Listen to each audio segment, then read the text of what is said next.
Green, are you playing next? No, we're just playing. Oh, okay. Like, oh, we're not playing yet. Well, now.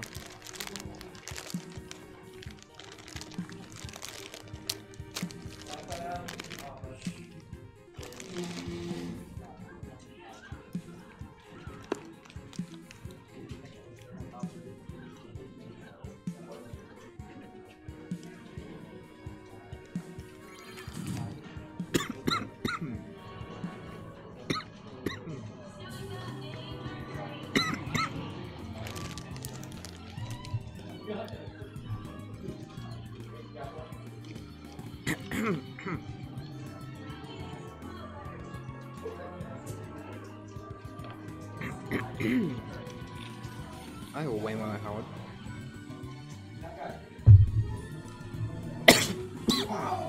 Yeah. God damn it. Stream? Will be. Huh? It is, yeah.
Alright, ladies and gentlemen, welcome back to the Did That Just Happen number. I believe they're at 75. We did do a stream last week, but we weren't able to cast it, and seems like we're going to have a Charizard versus a Bayonetta here. Charizard holding down his standard special attack, and welcome back, by the way. A little bit of new setup here. Camera for the players in top left, logo in the bottom left. Controller test happening right about now. A little bit of a technical delay as the fight resumes. I gotta take my headphones here. I'm hearing myself twice. Good grab and the down throw from the Charizard. Double block is gonna happen again. Connecting with that grab. Not gonna land the forward air. Up tilt is gonna catch him. Down tilt once more. The edge guard's Bayonetta actually fairly well considering how widely she's seen in the pro scene up there. There we go. Starting a little bit of those combos that Bayonetta is very well known for. Air tilt coming in back. Not gonna land. Excellent blocking so far from the Charizard player. And so it's there using his special flamethrower to zone here as we see a unfortunate smash there missed by Bayonetta, and the side air is going to secure the first stock off over the Bayonetta player as Charizard there sidestep there, up tilt from the Bayonetta into the up special, misses the side. A little bit of a greedy smash attack there, punished a bit. Grab, back throw, special flamethrower the zone, shields it perfectly. Down throw for there, keeping him zoned so far. There's the up smash attack again. Doing a great job here actually zoning here, landing that poke damage that is going to make it a lot easier for this Charizard here to land the lethal blow. No rock smashes as of yet actually, that's a little bit interesting. No need for this Charizard to recover either, considering he has multiple jumps to work with if he gets smashed down. Though of course the media smash is a little bit too incidental to come out of here as the Bayonetta does do a good job of covering here. However, that's a huge deficit, over 100% deficit. 2 stocks in the Charizard. Snapguy here is going to be feeling pretty good here. Shield there. Bayonetta just trying to make space right now. Not trying to get caught in there, and there's the grab into the up throw, and that will do it. First game over to the Charizard player. I'm trying to cast a little bit more quietly, just because I don't want to necessarily disturb them. I don't believe a couple of the players don't like hearing the cast, and we aren't exactly separated very largely here, so I'm actually going to pop open chat real fast. What's happening? No one knows. Go Columbia. No one knows.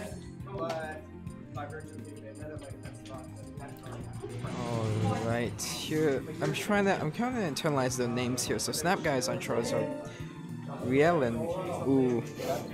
Always hard to say names. Rielen. I'm just gonna go with Rielen. Alright, Snapguy and Rielen. Snapguy on the Charizard, and Rielen has gone for the switch onto the Bowser here. 2 heavy, very heavy characters in fact. Will be duking it out. Flamethrower on Sandfall. Sandfall just walked in.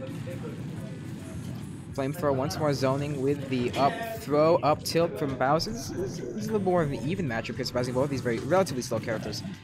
Charizard's going to have a much easier time recovering, however, so I'll have to keep that in mind.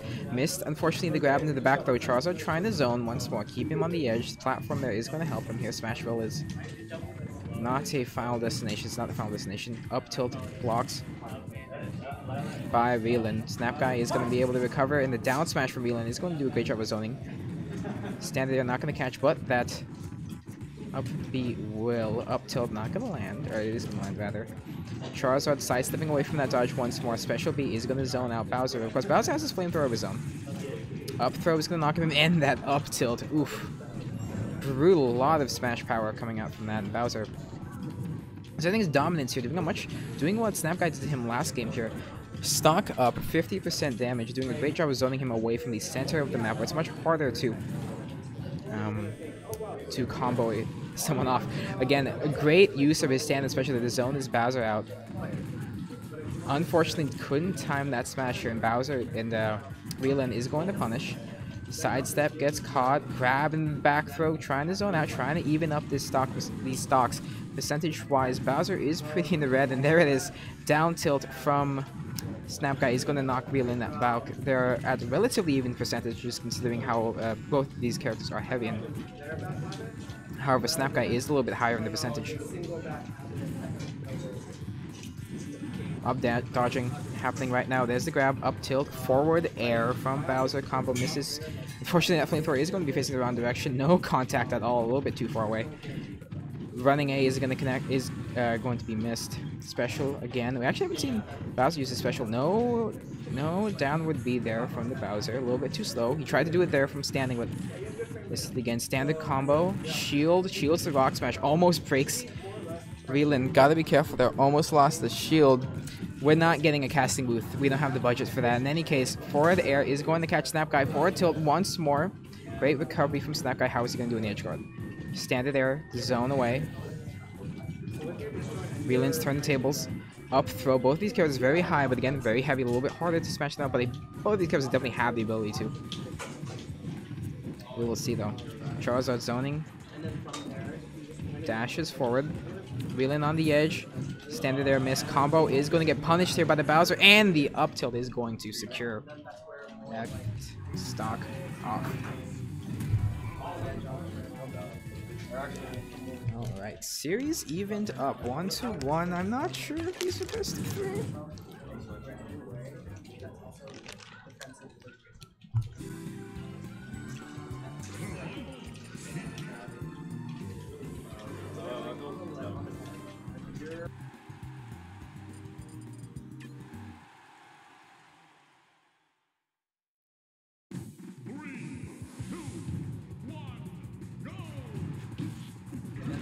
To answer your question, this is a tournament. You may type in !bracket in the chat to see the bracket. Well, hopefully. I was told the hyperlink would work for all of our tournaments, so hopefully you'll be able to catch the bracket there. In the meantime, Reelin has made a switch once more to Sheik, keeping Snap particularly on his toes here. It's going to be a little more difficult for him to adapt versus Reelin's a lot more. Has definitely seen a little bit more of the Charizard here, so it depends on how thick Snapguy's bag of tricks is, book of tricks is going to be here against Reelin. But the disadvantage of manning multiple characters is you obviously don't have as much experience against as having played as many games against particular characters. However, you do get that element of unpredictability that comes with having multiple here. Charizard to side B is an interesting move here. It does damage to him as well, but it deals quite a significant blow if he does land it. He hasn't landed it yet, but trust me, you'll notice when he lands that side B. That's a good hit here. Side B to recover, a little bit of a curious choice. Standard air is going to miss. Reelin's doing a great job, by the way, of kiting around this Charizard. Sheik doesn't have too much in her arsenal to deal lethal smash blows. However, she does do a fantastic job of poke damage, as you're no doubt seeing. There's the throw. Ooh, here on Battlefield, that upper platform in the center there is going to be lethal if he lands that throw. One stock down for Reelin, but Snapguy is very high in percentage. Just going to be a little bit careful here. He knows that Reelin is trying to bait. Gets a standard combo off. That's definitely not going to knock off a Charizard here, despite him being at 170%. Attempted there at an edge guard. Grab, miss, standard combo. Spamming a little bit here. Can be punished. Side B is going to knock Charizard off. Might as well take the damage from his side B. He's already so high. Really, any large hit from Reelin's going to do it here, but Snapguy is doing a great job here of zoning here. Once again, just risking it with the side B here. Doesn't really need to. Up tilt isn't quite going to do it here. Charizard's at 200%. 206 here. Reelin, its problem is Sheik not too many kits in their arsenal to really land that lethal blow here. We're going to see what kind of adaptations they're going to be able to make. There's a good forward air, though. That's one of the moves that she's able to do. A Spike could do it from her side B, or down B, I believe, as well. Grab, up, throw. Is there going to be a follow-up? There is not. Use of Charizard's flying jump ability to avoid the damage there. Side tilting here. This is looking a little bit lopsided at the moment, but this forward throw from Reelin is going to land with the down B. There is that smash potential that I was talking about earlier. 50% up. Oh, someone typed bracket. 50% up right now. Charizard deflecting. 71%, however, on Reelin. Snapguy's got to be careful. Forward throw is going to land. Flamethrower once more, doing the edge guarding, but Snapguy here is doing a fantastic job of keeping himself protected, doing a great job edge guarding, keeping control of the center of the map.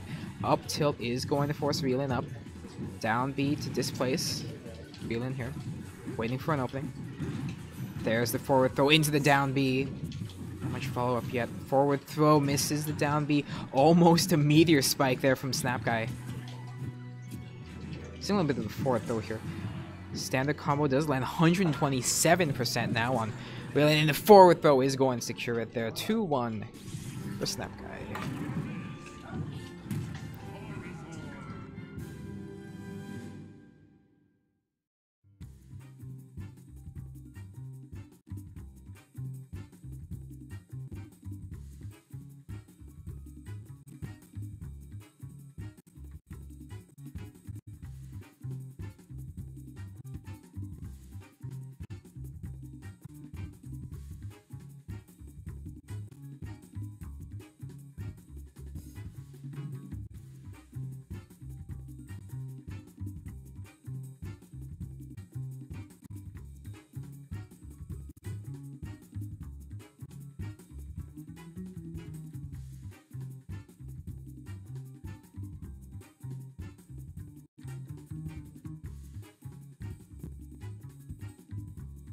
It does look like the link is outdated. I'll let the TA know.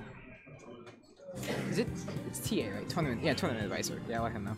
I was gonna say TO, but I don't think that's what I did.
Okay, the link has been changed on me, so I'm gonna change it back real fast. I'm gonna not change it back, but I'm gonna change the link really fast.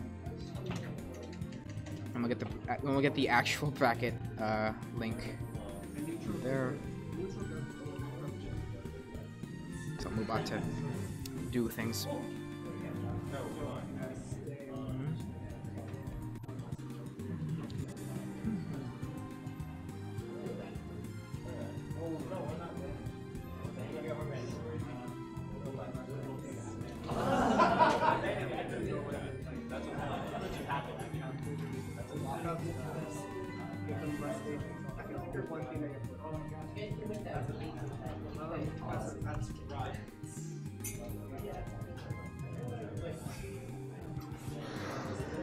All right, the link looks like it is updated, so we're good to go.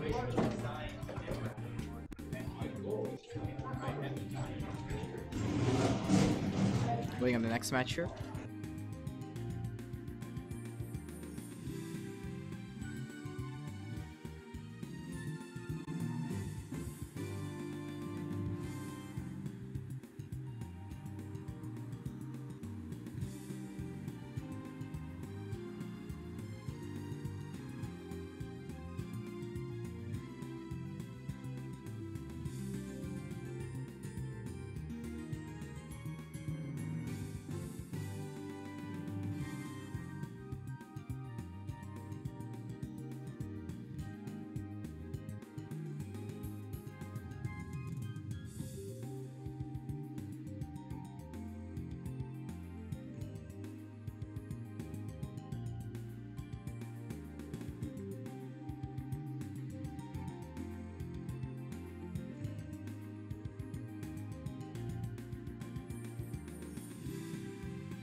Alright, we've got Tewcan versus Green here, and it looks like Tewcan's going to be on the Lucas, and Green is going to go back to his Olimar. Actually, I haven't seen Olimar in quite some time here. This is going to be interesting. Actually, I haven't seen Green play Olimar in quite some time. You picked him up a while ago, but we'll see how he's improved or gotten worse. You never know. Mickey walking away, hanging his head in shame. You might be able to see that in the back of the webcam. There he goes. Right behind the guy in the blue shirt. There he goes. Sulking as always. Alright, back in the match. Tewcan versus Green. Again, Tewcan is the Lucas, and Green is in green. Again, laying the poke damage with the Pikmin here. We've seen that in one of the first tournaments we streamed here. He was very, relatively effective on the Olimar. Very relatively, yes. However, Tewcan, if I remember correctly, did actually pretty well. He might have made it to the finals of the tournament, I'm not really sure here. Although a little bit difficult to get off of the map just because of his up B is relatively effective at recovering here. We'll see how well he's able to manage his Pikmin. He's actually doing a relatively good job of it so far. Side tip from Lucas isn't going to, Tewcan isn't going to connect here as he's doing a great job of outmaneuvering the Olimar. Surprisingly, side B is going to land there. A little bit of charge on it. No counter. PK Thunder going to recover.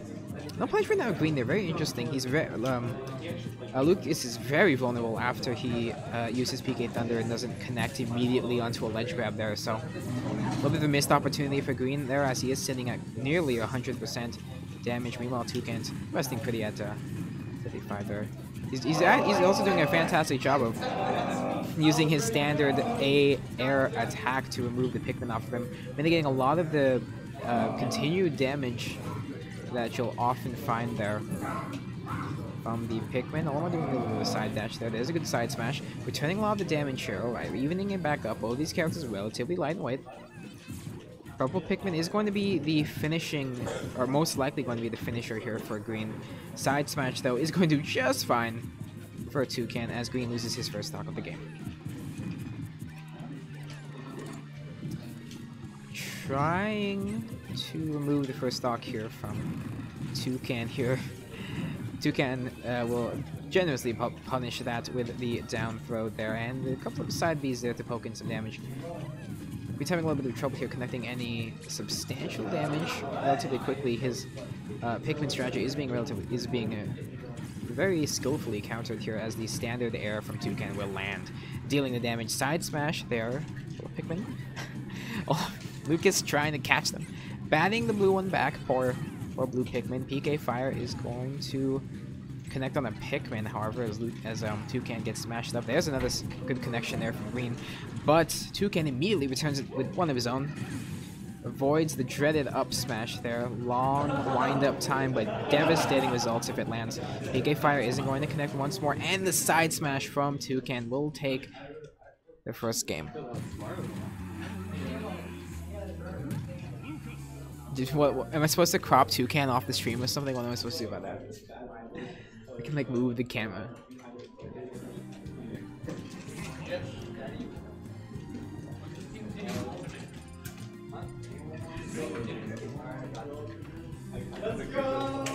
Yeah, how does that work for you? Is that better? I'm doing that. Alright. Dreamland 64 is the next map here. Green, I actually didn't catch him, we switched. He switched to Mii Fighter, okay. Alright, it's Mii Fighter versus Tewcan on Lucas. Using his grab there, extended range on that grab in order to I have to change the docket. I just realized Moobot's still a little bit behind. A little bit of the side grab there, gonna miss the side. I actually don't know if custom movesets are allowed for Mii Fighters, and so I'm assuming they are because I saw shot put. Tewcan trying to land some of the incidental damage. There's a little bit of a standard attack combo coming in. Not much substantial damage landed from either player in either direction, really. Standard air combo is going to even this out here. He's really doing surprisingly well with the Mii Fighter. I don't really consider it a regular pick here. The Wind of Wispy Woods here is going to work a little bit against Tewcan. He's just kind of trying to cover it. Misses the grab. PK Thunder is going to allow the recovery. Missed grab opportunity once more. Wispy Woods looking to blow. No. A little bit difficult to pick anything significant out here. Not too many significant blows, but as I say that, Green, who hasn't even changed his name, shot put, trying to connect there with the combo. There's the side B and the combo, and apparently it's enough to smash a Lucas. I didn't realize, I didn't really think it would, but in any case, the running side A is going to connect. Standard combo. That side B that was extremely effective for Tewcan last game isn't going to connect this time. A little bit of lag on the stream, apologize. I'm gonna try and trim the fat here. Figure out what's causing that. I think that might have just helped. We'll see. In any case, standard down tilt combo there. There is the standard combo, however, from Green to connect on the Tewcan. Tewcan is going to have to use PK Thunder there. A little bit presumptuous though, because the shot put almost connected. Then the huge punish over. Green is very high in percentage. A side B from Lucas, or his up smash could probably do him in. Shot put there, he's making surprisingly accurate with it, I'm not gonna lie. Grab, up throw, not enough damage. 149 currently Green is sitting at, and Tewcan is only on 45. If he has a stock down. Grab, no connection. Shot put, no connection. Players dancing around each other. Green with the punish on that missed. Air attack. It's a very powerful combo for Lucas. A lot of damage, good mouse smash. Side tilt, not gonna land. All dancing around each other here. Wispy Woods may try and push these players together with the wins. There it is. I don't even think he's blown to the left yet, literally. Another solid hit on Tewcan. Looking much better in this fight than the last.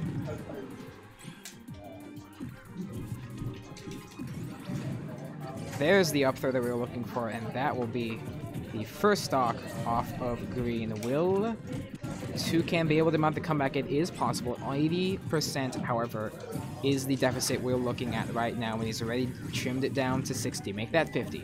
Make that 30%. Really strong combos here, really punishing some of the smaller mistakes made by Green here. But Green, he's going to bounce back. He's going to bounce back, trying to break the shield. Not going to happen. Down throw, misses a little bit of the combo. He's able to recover it. Speed Woods, PK Freeze, not going to connect. Side smash going to punish that aggression there from Green. PK Fire isn't going to connect. Side B to help in the recovery. That's a very long cooldown time. Down B is very skillfully used there. Actually zoning away Tewcan while letting them recover. Is the up smash? I don't think it was good enough. It wasn't enough at 140. Definitely not going to be enough at 120 then. But there's the side B combo with an amazing finishing third blow of it in order to make this a 1-1 series. And I'm going to update Mubot. Alright. 1-1 this game is, as I tell Mubot, as I scold Mubot again for...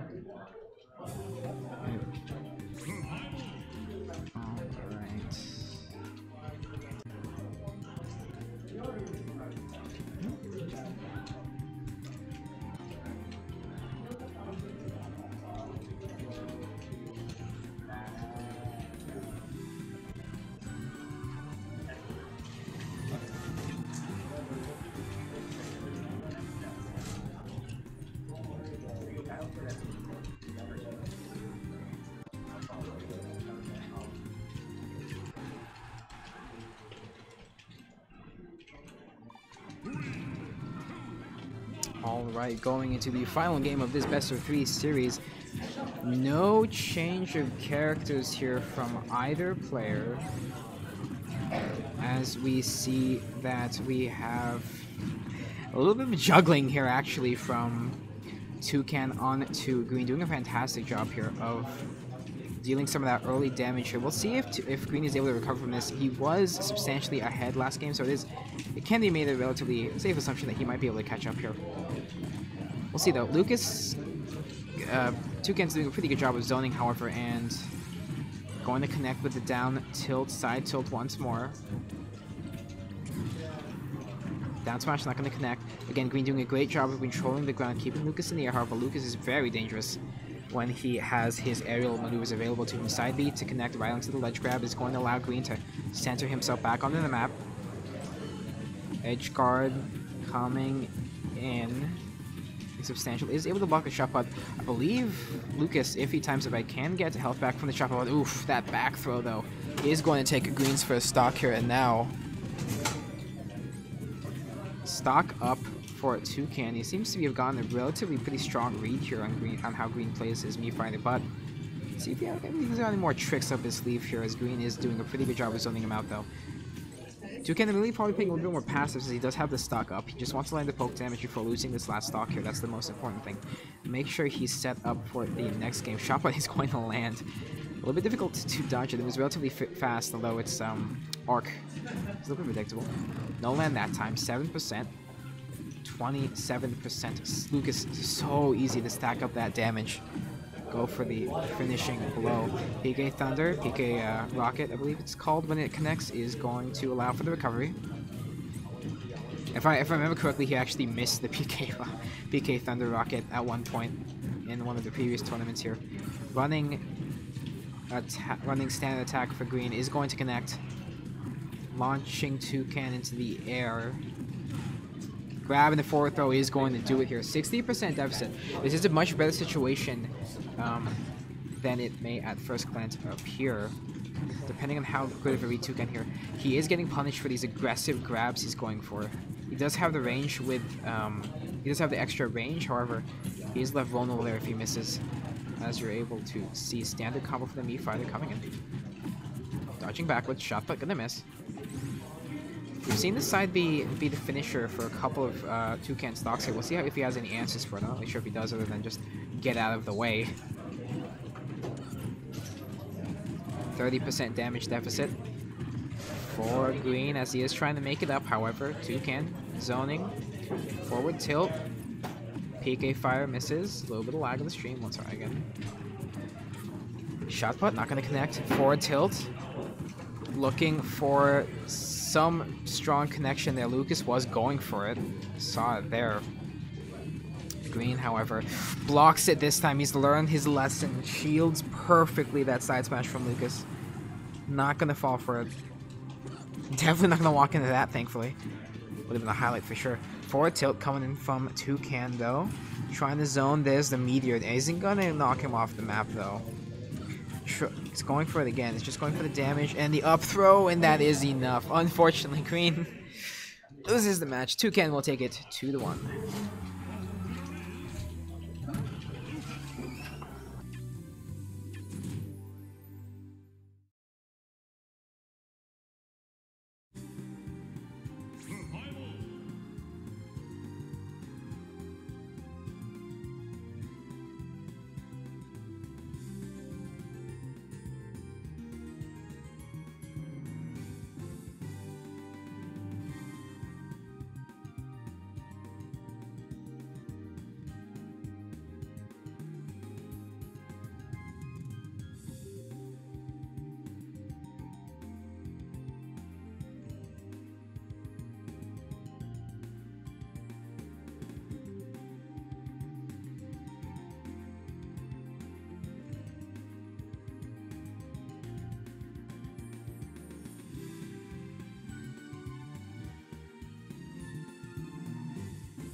HypeKirby is taking on Snapguy in the next game. Again, exclamation point bracket if you want to see all of the games that will be coming up. Not all of them are streamed, however, some of them are on the off computers of the venue. This is another Bowser versus Charizard. This appears to be a theme when Snapguy is playing. Okay. Again, same notes as before. Heavy characters. A lot of damage on both sides. It's going to be a little bit difficult to smash, but again, they both have the damage for it. to have the ability. And the HypeKirby is getting juggled a little bit here by Snapguy. Attempt at a meteor smash there. The complete BM. HypeKirby gonna go for the up throw into the back air. He's going to land the first stock here. HypeKirby looking very strong here. Side B almost a little close for comfort there on the edge there. Down B to zone away from the edge. Snapguy able to recover. Down smash once again. Forward tilt in the air is going to juggle him away as Snapguy is forced to use his side B there to recover. Again, he does take damage from it. Up throw into, almost went for the combo again. Back throw is going to land. Snapguy is trying to just get some kind of a cheeky stock off of HypeKirby. It would be a great way to help make up for the damage deficit. HypeKirby, I thought he was going to go for it there. He could have, and it will result in his victory because he has to stock up.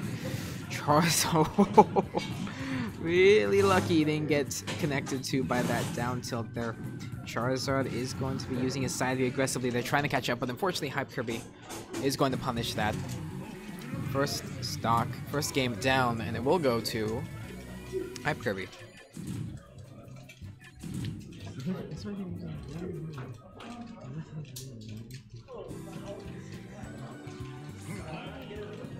Alright, are we gonna see a switch up? Now we're just gonna see change of power here. Snapguy is going to be sticking to the Charizard. He's looking see what kind of counterplay he has against HypeKirby's Bowser here.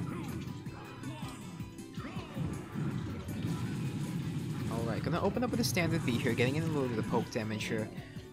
Down tilt with the up tilt is going to even up our damage here, but we're gonna see if Snapguy is able to keep up some of the aggressive play here from HypeKirby.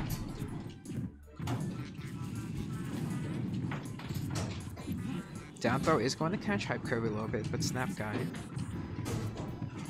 receives a few licks of his own. Standard air there is going to zone. Doing a great job of it. Up B. Connecting a little bit of damage there. Side B isn't going to connect from Snapguy. It is going to allow him to gain control of the edge. Oh, what a beautiful sidestep there from HypeKirby, however. Not deciding to go for the suicide pact maneuver there. Up B for Snapguy to recover. He's able to do so again. Side B, he's not going for it. He doesn't need to. 133% with the side B isn't really going to be that hard to land that knockout there. As now once again Snapguy in the same situation as the last map. Stock down. HypeKirby in a little bit of trouble here in terms of his first stock here. He went for the Meteor Smash. Oh, a little bit of a sloppy play there. A little bit of greed from HypeKirby, and unfortunately will cost him his stock. But oh no! Side B right in the side of the map is going to ricochet. Snapped off there. Unfortunate end there. 2-0 to the series. Again, I'm trying to keep it down a little bit. Some players do get distracted if I cast loudly. I will get hype though. I'm not afraid to get hype. Oh.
if you type in !point bracket in the chat, you will have to look at the doubles bracket because we will be having a doubles match, and it looks like TO is going to be playing in this one.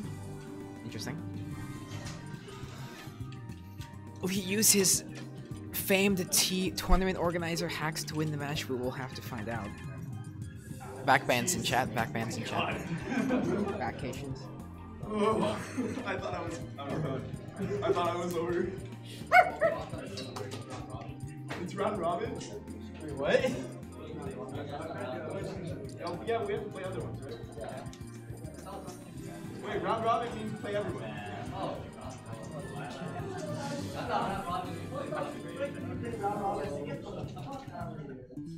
Alright, moving into the game. No, this is the controller setup. Okay, I was doing that.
Technical difficulties here with the rock, paper, scissors. The sad thing. Okay.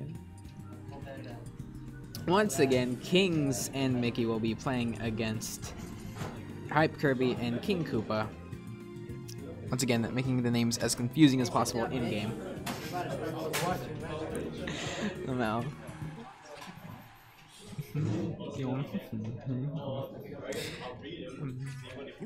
Alright, getting into it here. Jigglypuff pickup is gonna be interesting. Just ducking under the blows. Okay. I can already tell this is gonna be a meme for match, but anyway. It seems like they're going for the Jigglypuff composition here. We might see it going for the sleep finish. Could happen. Cloud and Jigglypuff, of course, do have the capability of dealing a lot with the health damage, and the sleep can always is a very consistent finisher, assuming you land it. Mickey here having a little bit of trouble finding his ground, does eventually land, trying to connect sleep, doesn't connect though. There is friendly damage, so that sleep could be a little bit costly. Sticky bomb is I think it's going to land. Lands, but unfortunately Jigglypuff will pay the price. HypeKirby is out, and the final cutter will take out Mickey in return. Relatively even so far, I'm not gonna lie, I'm a little bit surprised. If we've watched some of the other matches, Mickey doesn't have the best results here, but another punish there on to Kingz here is going to lean this in favor of HypeKirby and KingKoopa. However, KingKoopa is a little bit high on the damage here, has to sack a little bit of damage from HypeKirby there. It is important to note, though, that since team damage is on And HypeKirby is playing on the Jigglypuff. He can always hit his teammate if he's unable to recover, to give him that extra up B attack if he needs it.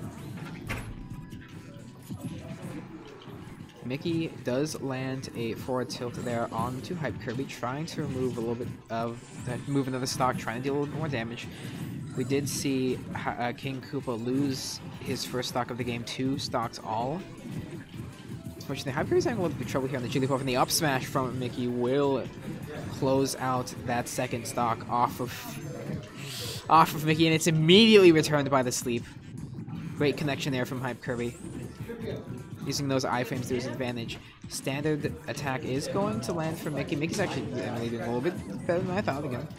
On his Mega Man back air, not going to land. Trying to grab someone here. Side smash is going to knock KingKoopa away. Full final cut is going to connect onto Mickey. Was not going to do too much. He did just recently die. Relatively low on percentage forward. I think it was a back throw, excuse me, from Mega Man.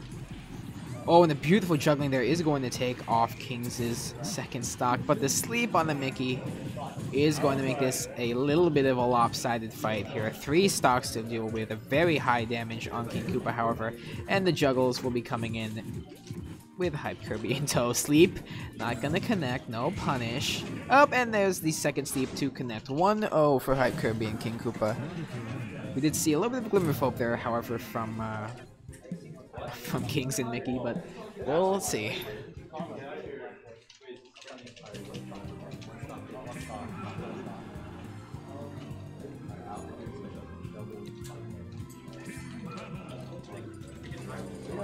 All right, here. I'm looking on the stream to check delay because I'm curious if there's any if there was any change in the character. I didn't catch it. Imagine they at least give it one more try here. Why not? No. He's just changing the name.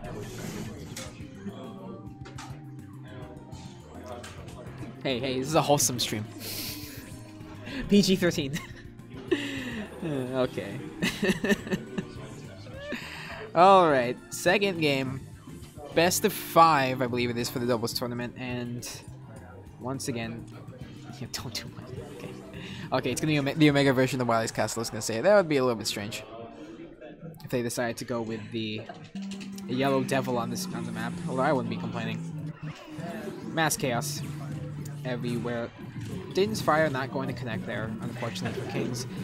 Mickey taking a lot of early damage here. Cloud connecting with his standard B combo. Up tilt going to connect again, doing a lot of damage. A little bit of a greedy sleep there, but his Jigglypuff is able to recover in Jigglypuff. And HypeKirby just bullying Mickey off the map here. Oh, a little bit greedy there.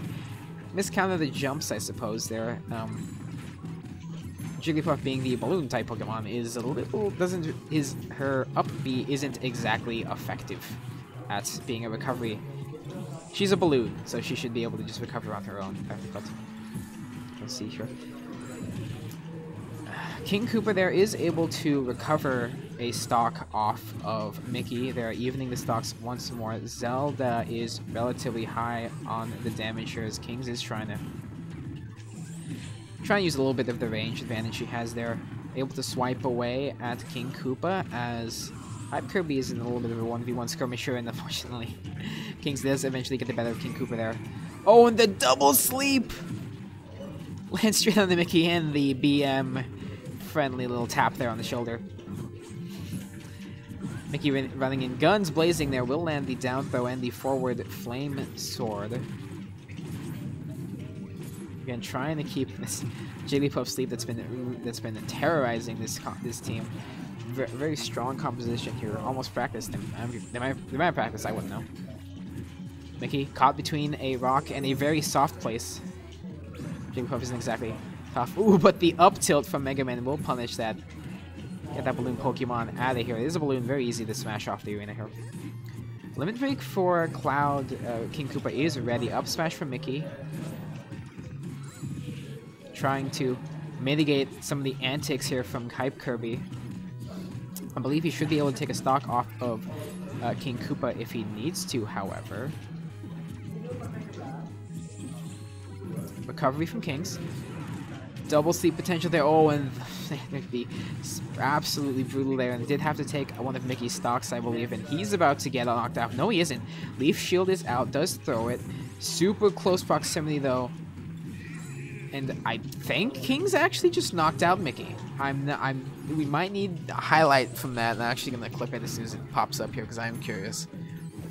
But in either case here, it's going to be Kingz once again to fend off 3 stocks. Simulation's last game. Will he be able to do it this time? He does land a solid hit on the KingKoopa. It could happen this time. There it is on the stream delay there. Clipperino, Posterino. Going to find the down smash and the meteor smash from KingKoopa will make this a 2-0.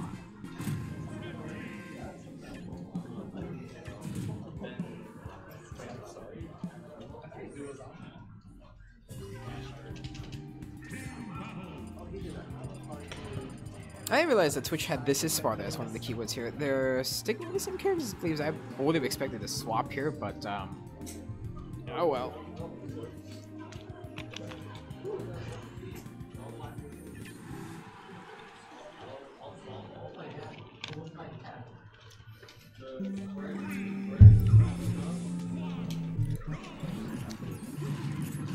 Alright, let's see how they fare this time. Again, HypeKirby and KingKoopa are up in this series. That's the red team. In the blue, it is Mickey and Kingz. Kingz very accurate with his Zelda combo, however. Judges the distances perfectly and is able to land a consistent follow-up damage here. We'll see if we'll get to find another double sleep here, as Mickey does lose the first stock of the round. Sleep isn't going to connect, and Mickey will punish with the up B. Jigglypuff smashed against the screen, and that will be even stocks once more. This is... I'm having deja vu here, because this is almost identical to how the other games have been playing so far, so... Or the other matches of this specific series have been playing so far. Another limit break attack landed, so... A lot of damage dealt here. Really only HypeKirby, they're low on the percentage, as the stocks are still equal here. Metal Blade is going to be picked up and connected again. Mickey trying to dance around the Jigglypuff, and then we realize that Jigglypuff is very maneuverable. Down throw from Mickey, back air is going to land the friendly stock, I believe, again. I have to catch on the replay, I think. Okay, good air juggling though from HypeKirby, trying to make up for it. They need a stock off of Kingz here, who's the only player left at 3. KingKoopa zoning away from the edge as HypeKirby lays in the way, looking for that perfect sleep once more. Could land it on Kingz. Could land on either of these players, really. Would knock them away. And the side smash, I believe, is going to connect. Zelda is also out, and that is going to put this in the favor of HypeKirby and KingKoopa, actually, because they're stock up. But Jigglypuff is high, and again, the up tilt. That's at least Mickey's 3rd up tilt kill here. He ran up here. Using the up airs to his advantage, they're very powerful and very spammable, very abusable. It's one of Mega Man's best, relatively strong tools in his arsenal for air guarding. Forward tilt. Going to connect. Sleep doesn't land, unfortunately. Up Mickey's going to go for the up tilt there. As you did see, into the up smash. Kingz trying to contend with Cloud. Gets knocked away. Mickey not going to land the up smash here. Grabbed by Cloud. Meanwhile, Kingz and HypeKirby having a little bit of a skirmish of their own there on the right side of your screen. Up smash isn't going to connect Cloud. A little bit of trouble. HypeKirby able to duck under Mega Man's attacks, and oh, there's a brutal side smash. Double hit is going to knock out that one, actually, because they're going to make up the stock from his friendly teammate. 1 stock all, however, Mickey is relatively high. Mega Man does have the range advantage, but it's not going to matter if he dies, and I think he is fine because he has a double jump. Again, Mickey does have range here, but he's so high that really any gap closer like that is going to finish it. He was playing relatively close here. Well, this could happen now. At least it's not a 3-1 stock. Alright. Can I get some sweet tarts? Yeah, go ahead. And that will be a 3-0 for HypeKirby and not Miggy, excuse me, HypeKirby and KingKoopa. Quick match here, and you can kind of see that Mickey isn't the winner here.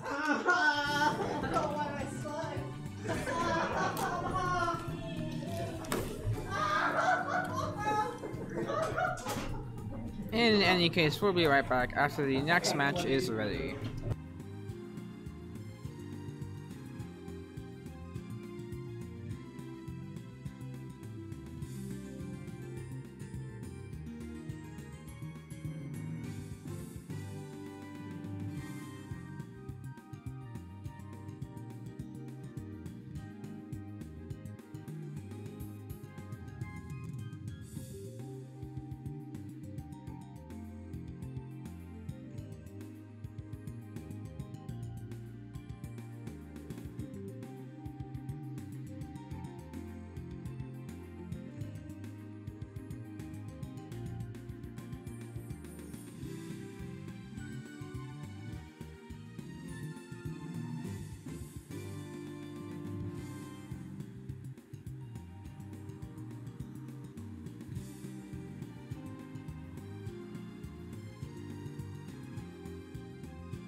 CPU and HypeKirby.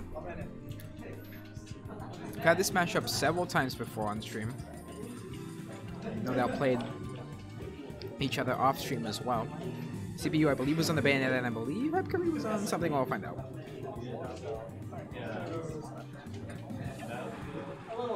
He's on the Cloud. Classic Cloud versus Bayonetta match here. DLC versus DLC.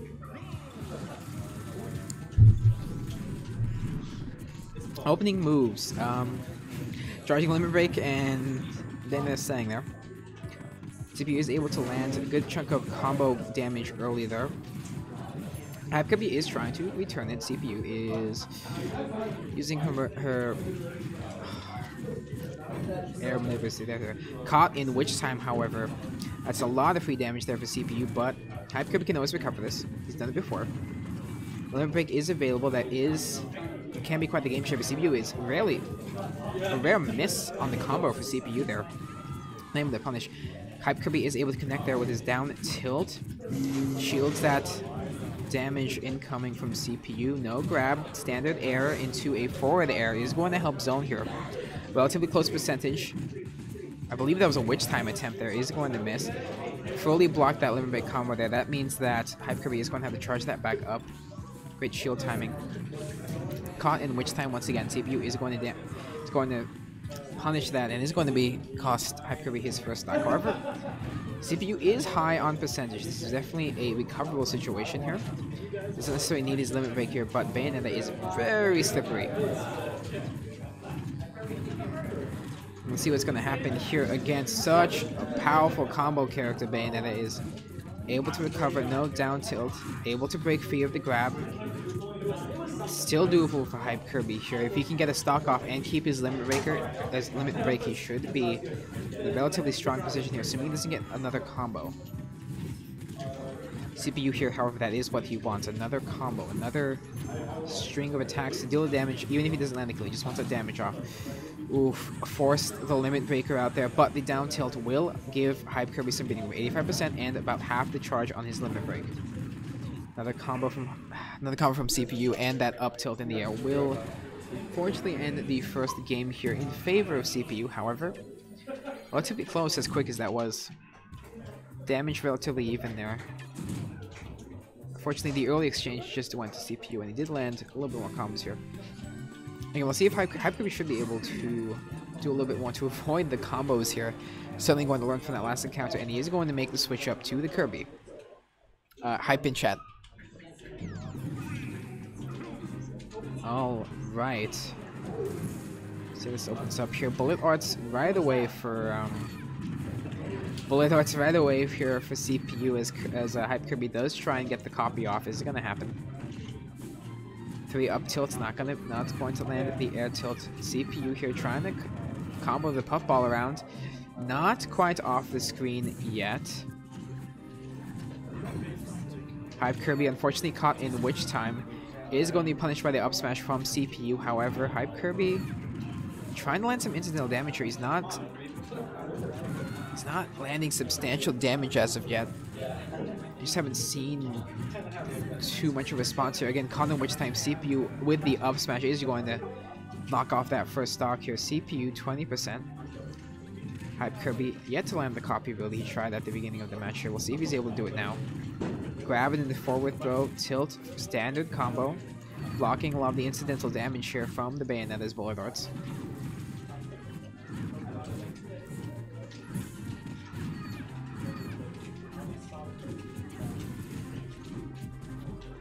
Standard combos from HypeKirby. Up tilt coming in from CPU again with the combo. HypeKirby is knocked out, unfortunately, out of bounds.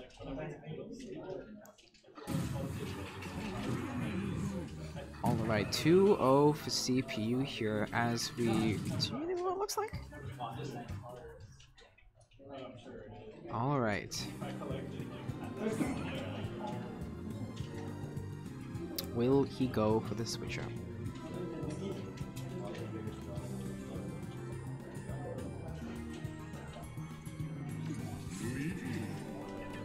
He is going to sub for the Luigi here. See if it pays off.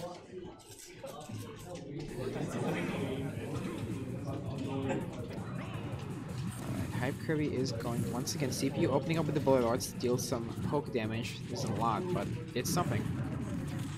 CPU able to string the combos together. He's very good at it. How is HypeKirby going to break through? Will he land the combo breaker? That's what we're looking for here. Grabbing the down throw. Alright, a little bit of action here. Good air dodge though to break free of Bayonetta's cold grasp here as she will use her attack. Shield coming in, back air from HypeKirby. Up tilt, not going to find anything. Forward air into the up special. Is this going to be it? It is, unfortunately. CPU just too strong on these combos, it seems like.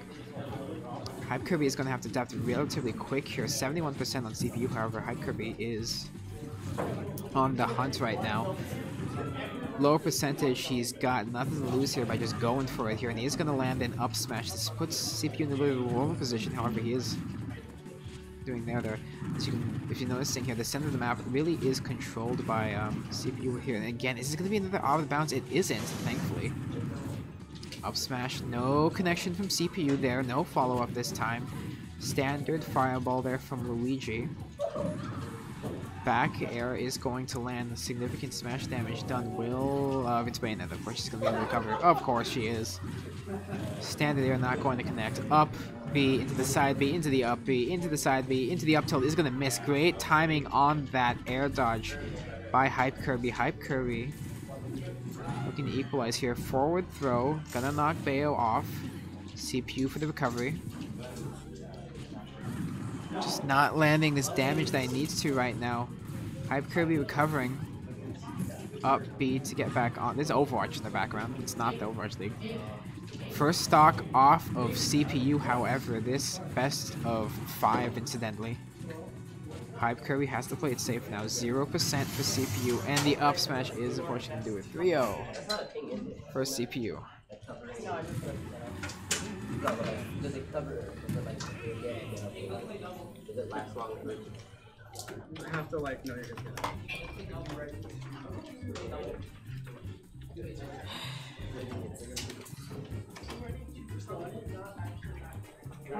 Also, did you know there's actually an item here around Robin? I don't know what that is. Everybody plays each other. There is an item. Well, I can't. Oh.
Alright, it's going to be LH versus Azure here in the singles bracket. Back to that. If you didn't notice for the last match, if you heard that nerf this, there is Overwatch in the background. But we're going to focus on Smash. The pit pickup here by IM, followed by the Lucina for Azure. I actually don't think we've seen pit at all on these stream tournaments here, so this is going to be a little bit interesting mix-up for me. I doubt you're just joining us from Brawl here, but his side B has been changed to match his Kid Icarus Uprising appearance. Side B is his upper dash arm, up B is Angelic Flights. Leaves down these the reflective shield, but in any case, we'll be seeing here relatively even exchange of damage here as I is trying to land those light arrows from Palatina's bow. Side smash connection onto Azure. Again, the difference between Lucina and Marth is that Lucina's damage is spread out throughout her blade. More consistent damage versus Marth, who has most of it spiked at the tip. Sidestep air dodge there is going to relieve a little bit of damage there off of hit. Lucina here with the up tilt is going to connect up B to recover, trying the edge guard here, but there is caught by IM with a back throw. Angelic arrows are connecting very well. Down smash to zone, and it does land the smash. Angelic flight for recovery, up B recovery. Both of the players forward tilt is going to land. Azure. Oh, it's not the mirror shuttle. Sorry, it is the Guardian orbitals. No connection there. Azure is going to need to land something and try to even up these stocks here. There's the shield breaker. Try to land down throw. Angelic flight here means Pit's able to recover relatively well here. Forward tilt is going to connect here. Good incidental damage here. Block from the light arrow. Lucina's back air is deadly, however. No recovery available for IH, and these stocks will be even up 70%. Deficit between the players. 40 now as I is able to land some great damage there onto Azure. Trying to follow up here. Would like to see a little more of the back air usage. Again, it is very powerful. Almost as much damage as the smashers. He does land some good blows in with the following up on the opportunity created by his up tilt. Light arrow damage coming in from IH, making it a little bit difficult for Azure to catch his breath. He needs to be on alert at all times, though he's going to take small increments of damage that will add up over time. Up B is going to allow IH to recover, Azure to recover, IH. Also able to make a speedy recovery here, trying to control the center of the map. Azure knocks him away. Back throw, light arrow dodged again. There it is, once more. Forward air connects onto the shield, blocked damage. Shield break is going to connect. Forward throw, missed light arrows, unfortunately here. Azure doesn't even need the ledge grab. He's going aggressive, actually. Not going to be rewarded for his efforts. Side smash from IH is going to be enough. Full double strike on that. IH will take the first map of the set.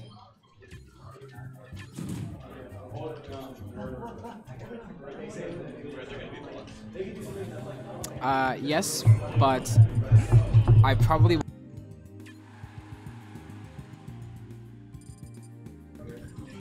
Alright, game number 2 of this best of 3.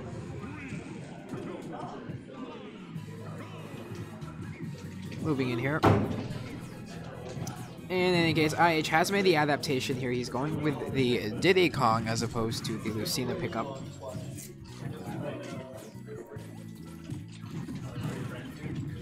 Up tilt coming in. Hit. Trying to deal damage from both of them.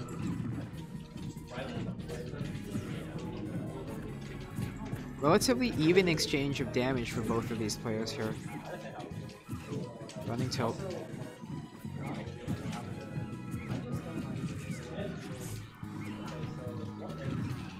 Forward air.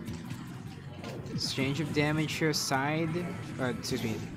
Sidestep from Diddy Kong is going to eventually be punished there by IH. He's now leading this.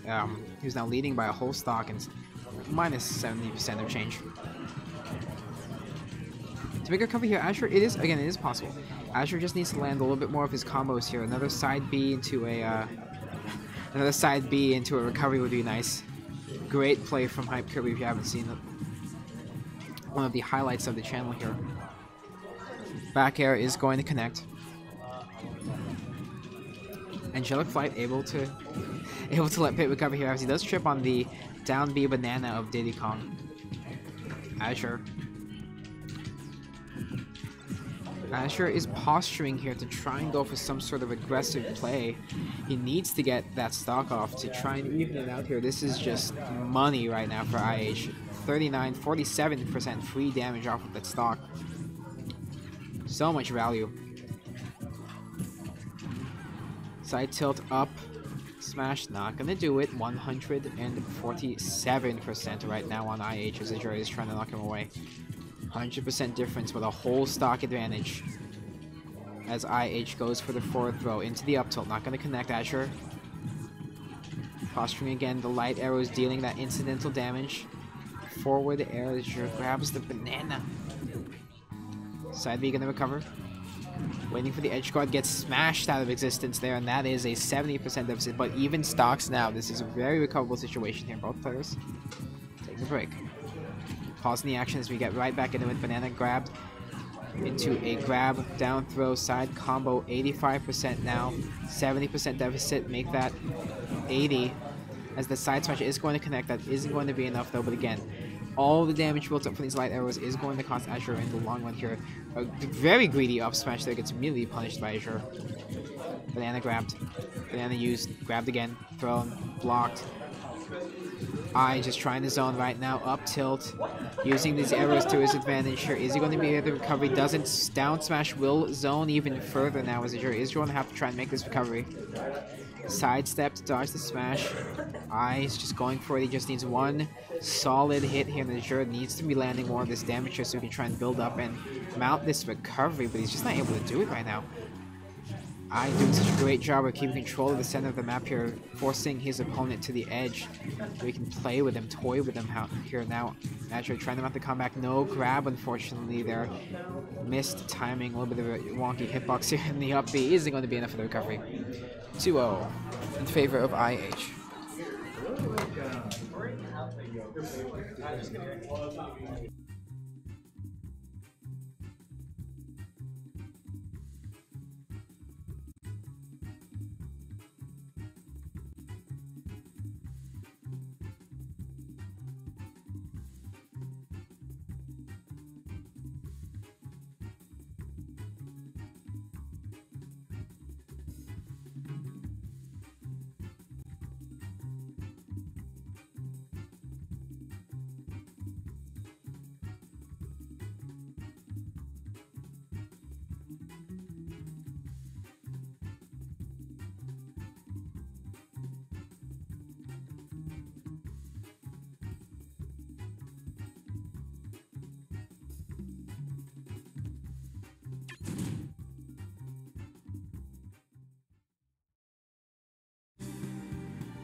It's going to be KingKoopa versus CPU.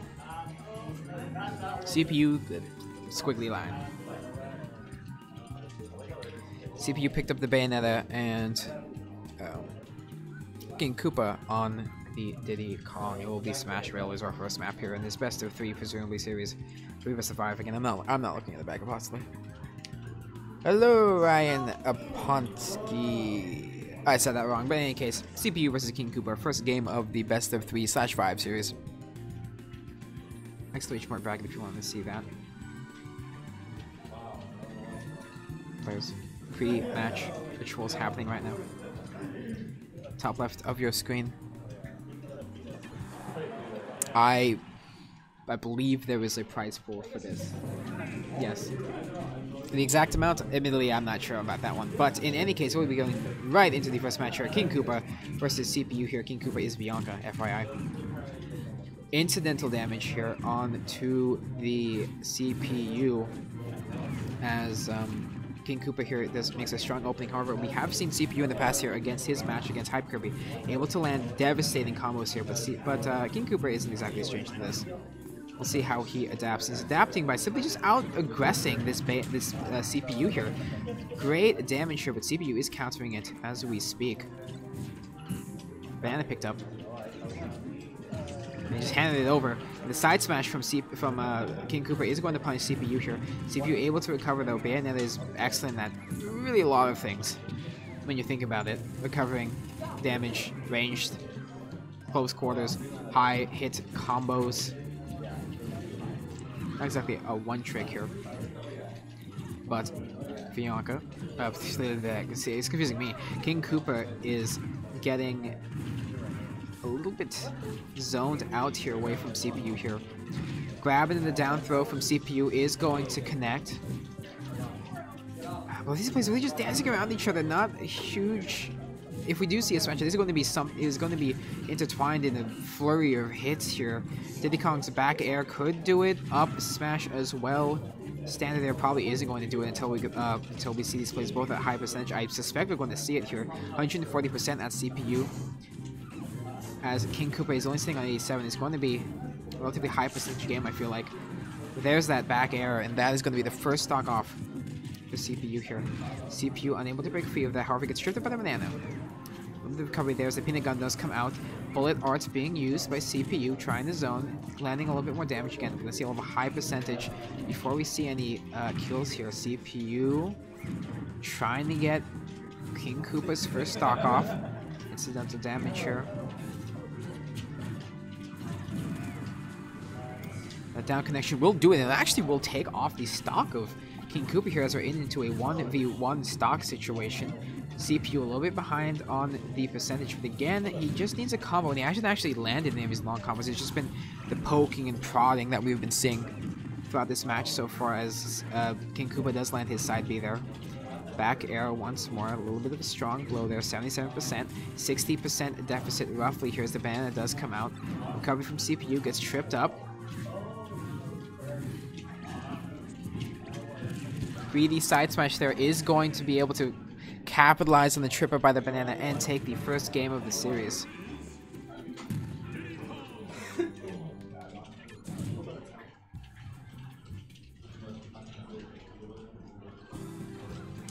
Alright. KingKoopa leading the series 1-0 right now with CPU, and CPU will stay on the Bayonetta. No switch ups to speak of. Alright, jumping into town right now, we see a little bit of an opening up here.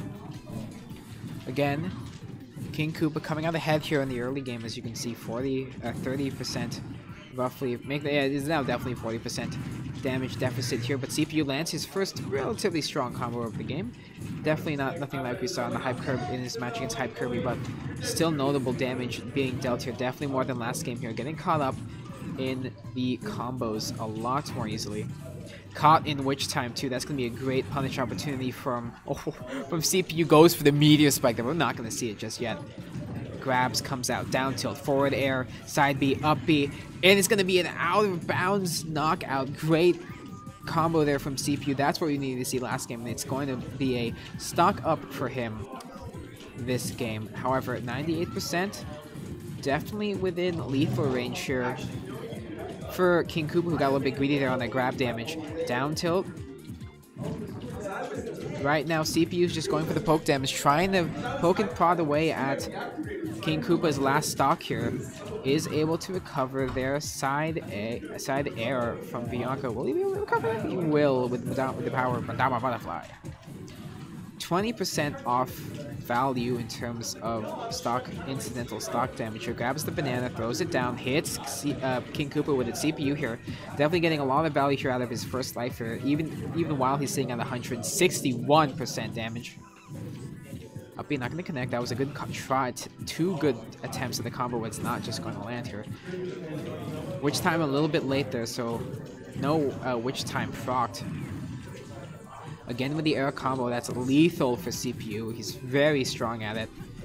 KingKoopa right now trying to get the first stock off here, and that back throw will do it. 88% advantage here for CPU as he is able to land the grab.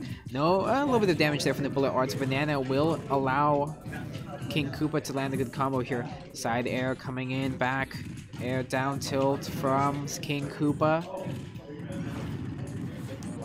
A little bit of proctoring on the combo and the standard air attack. Up B, side B, up B. No, up tilt. Finish this time, however. KingKoopa is able to charge up his recovery. Up B, barrel, rocket barrel, excuse me. Rocket barrel pack. Dancing around the banana, side smash, so greedy, but it does land. It's going to tie the series to 1-1.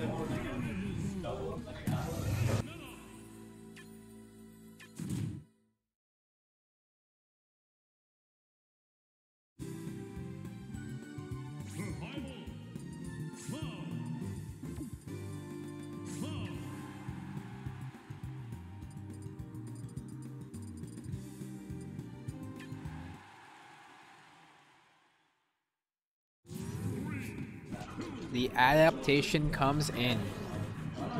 KingKoopa on Cloud. It's going to be a Cloud versus Bayonetta here. KingKoopa versus CPU. This KingKoopa is landing quite heavy blows here on CPU here early on. We'll see if CPU is able to land some of these combos. Is able to, however, Cloud is a little bit heavier of a character than Diddy Kong. Side B, up B. Is there going to be an up tilt? And there is. It is going to be the first stock off of KingKoopa. I said it earlier, but I'll say it again. CPU is absolutely lethal with those combos here. KingKoopa has definitely adapted a bit of a style here to try and avoid those combos and mitigate the damage that they do, but 2 out of bounds kills there at the top of the screen is very unfortunate. Blemish there. There's going to be, could potentially be his downfall here. Don't want to write anything in stone just yet. The CPU is able to recover off of that down smash. Able to recover again. KingKoopa trying to edge guard a little bit here does have his limit break ready. CPU needs to be careful. That is going to be equalizer. Witch Arts late.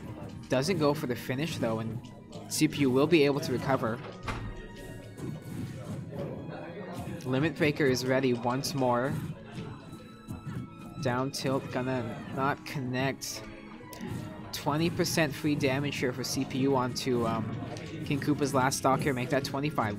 He just needs some extra damage here just to further increase his lead here.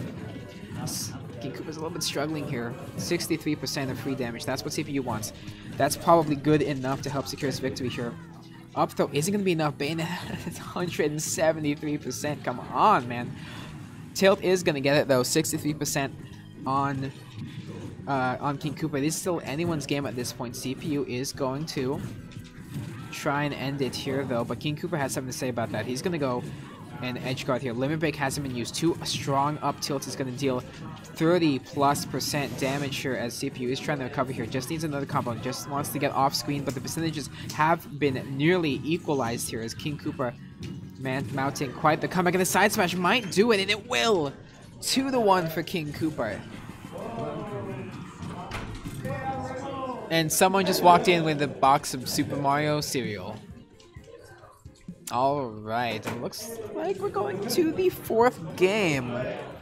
So it turns out this was indeed a best of 5 series, and we're going to get to see the continuation of our epic struggle here. CPU again confident on the Bayonetta. Sticking with the opening bullet arts. Opening up with the combos here. Damage traded out. KingKoopa desperately trying to break free of the combo here. You know, he's been slain by it twice. Up tilt damage from Cloud coming in. Super effective here. Deals a lot of damage. CPU trying to get some sort of setup for his combo going here, and there's a little bit of a taste of some of the skill coming in here. It is an Amiibo in every box, although technically the box itself is the Amiibo in any case. CPU able to recover. KingKoopa effectively being zoned out here. Looking for a clutch witch time coming out of CPU here. Haven't seen it quite yet. Tried to go for it there, but KingKoopa not taking the bait. Oh, and it's going to be that up tilt, I believe, to knock out CPU's first stock here. And the CPU immediately to return it here. Now we're just on a 1-to-1 stock here. 0% all.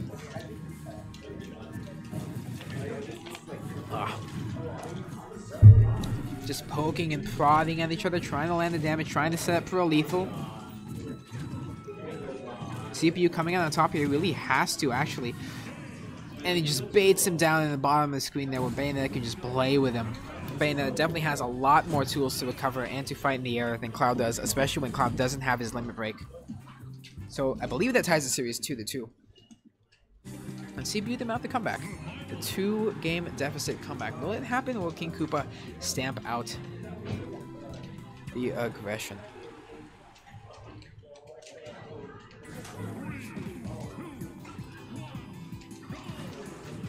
Last game of this best of 5 series now, CPU versus KingKoopa. Opening exchange, as we've seen, it goes in the favor of CPU this time. KingKoopa, excellent sidestep, goes with the tilt. Punishes the missed run attack from CPU. KingKoopa with the grab down throw. Ooh, witch time to mitigate some of that damage there. Down tilt, forward tilt, up B, up B. Jump in the up tilt is going to be thankfully air dodged by KingKoopa. Perfect timing. Limit breaker is ready. CPU might want to try and speed up the kill there, but unfortunately witch time was mistimed, and it isn't going to be the stock off. CPU lives by just a sliver here as KingKoopa takes advantage of the free space to charge up a little bit more of the limit breaker. Almost 100, well, now it is 100% on both of these players here. Who will be the first to fall here? This is an epic clash of the titans right now. Running a attack from Cloud will knock Bayonetta away. Which time immediately after coming up, expecting the punish, but KingKoopa patient. Expects it, and the limit breaker again under the standard B is going to be the finishing blow this time. 1 stock left on CPU and he lands the combo from those iframes that he gets from respawning. So it is 0 stock, one stock, all 0% of both players. 4 minutes on the clock. I mean, I might as well mention it because for all we know, this could go the full distance. But here we go. Witch time. Almost got hardly punished for that missed time. The witch time there, as CPU is trying to do a little bit more of the incidental damage here from his bullet arts. CPU's bread and butter maneuver seems to just be getting some of that up tilt damage, and it's like 11%. Landing it consistently builds up over time. 70% on CPU, and the limit break is ready for KingKoopa. There it is, down tilt into the combo of Bayonetta. CPU immediately punishes by trying to land the combo on his own. The limit break was dodged out.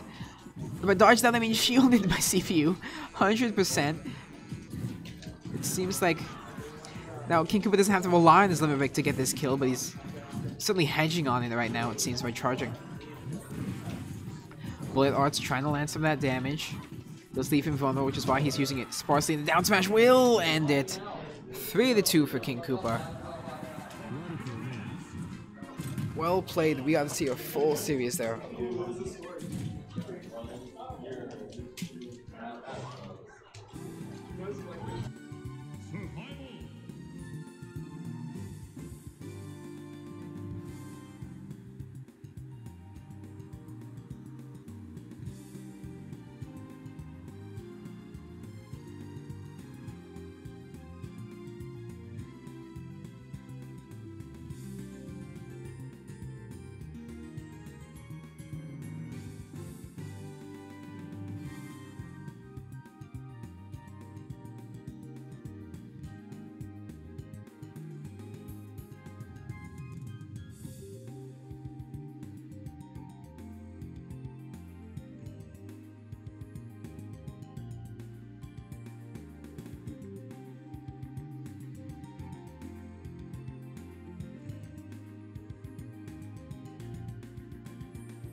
we've got the return of Mickey and Kingz, and it's going to be Azure and Sandfall on the Shulk. Returning on the Shulk.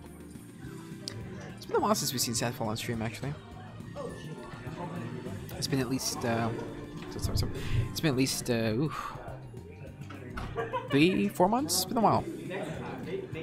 Alright. Sandfall, do you see the look in his eyes? Do you think he wants to go down? Okay, I'm gonna ban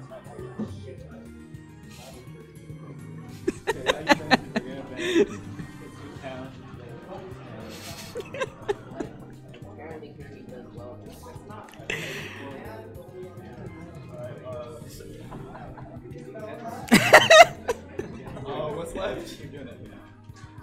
Let's go Battlefield. You don't want to go. Stare of death.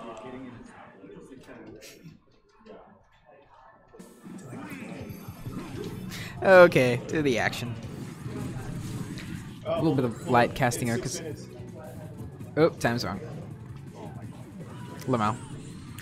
Which team will die first? We're about to find out. Whoever dies first wins the first match of the series.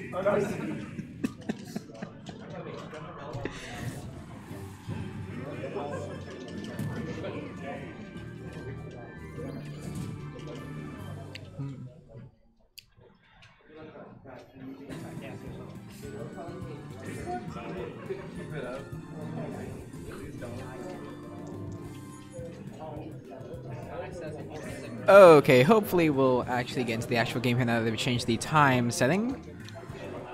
3-stock, all friendly fire, friendly damage is on. I mean, the Bane is in the match, it is friendly fire. Actually, Mega Man's in the match, it is friendly fire. 8-minute timer, 3 stocks all. Let's begin the match. I'm running a little bit light on the commentary because I believe that Sandfall doesn't like to be distracted, so. A little bit less here. Forward tilt from Azure. Land here. Mickey again. Mickey does do a fairly good job of taking advantage of Mega Man's ranged attacks to keep enemies at bay.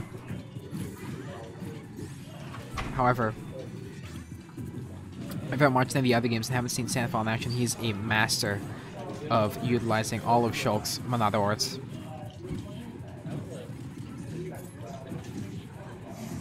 Sidestep from Mickey, unfortunately, is going to dodge, but he is going to get caught out. Kingz does pick himself back up on the Zelda, as we did see in the previous game, so let's see how that turns out. By the way, this is a best of 5 for the double series. A lot of shielding going on there in the right corner, as Sandfall does land that excellent back air onto Kingz, will knock out the first stock of the game. Mickey isn't the first one to die this time.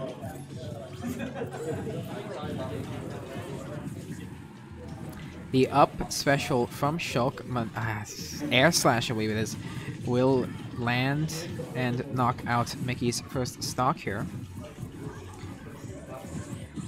The uppercut from Mega Man will not land, unfortunately.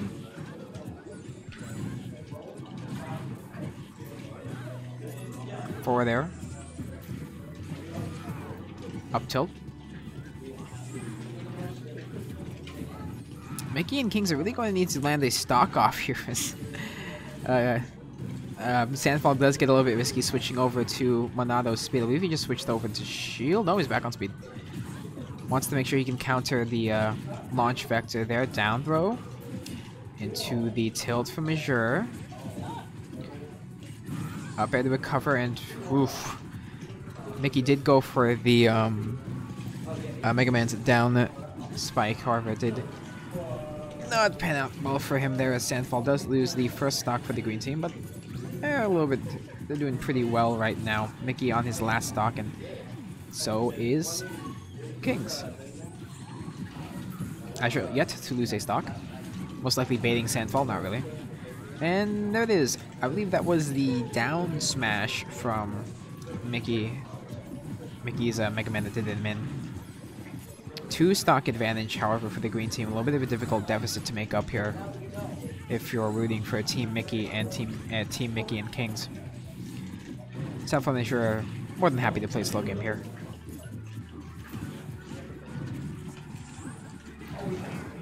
Excellent use of Monado jump there to zone out Mickey out of the top of the screen here. It's going to be Kingz left in the 1 versus 4 if you count all of the stocks. Kingz trying not to get surrounded here, and that is definitely for his best here. Love seeing the beautiful 2v1 plays. Combo teams here. Sandfall just like we have a 1v1 duel here. Zoning Kingz away, and it will be the smash off the side of the arena to end that one. 4 stocks still in the bank for Sandfall and Azure as they lead 1-0 in the series so far.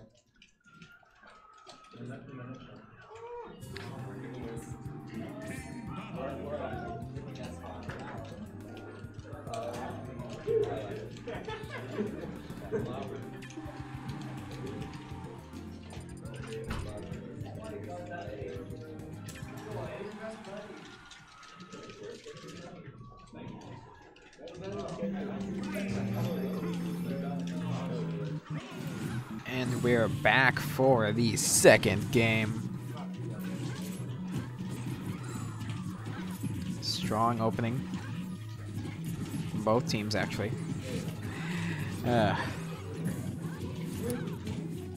Again, pay attention to Sandfall if you're a aspiring Shulk player. He makes great use of his Monado arts again.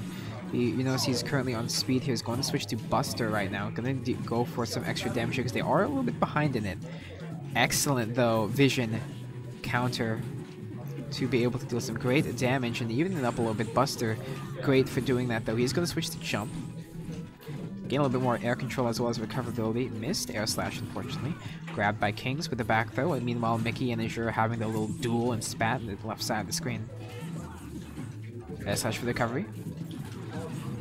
Grab back throw is going to zone Kingz away as Mickey is surprisingly dealing pretty well with Azure, actually. Azure holding his own, to be fair, however, as Kingz does finally zone Sandfall away, but Azure will land the killing blow onto Kingz, softened up there by Sandfall. Mickey still holding on to his last stock with dear life as Sandfall tries to move to relieve him of that stock. Another shield in play for, as you can see, as he switches to Smash now because he realizes, well, let's just knock Mickey out, shall we? And there it is with the down throw. Relatively high damage, however, on both Azure and Sandfall.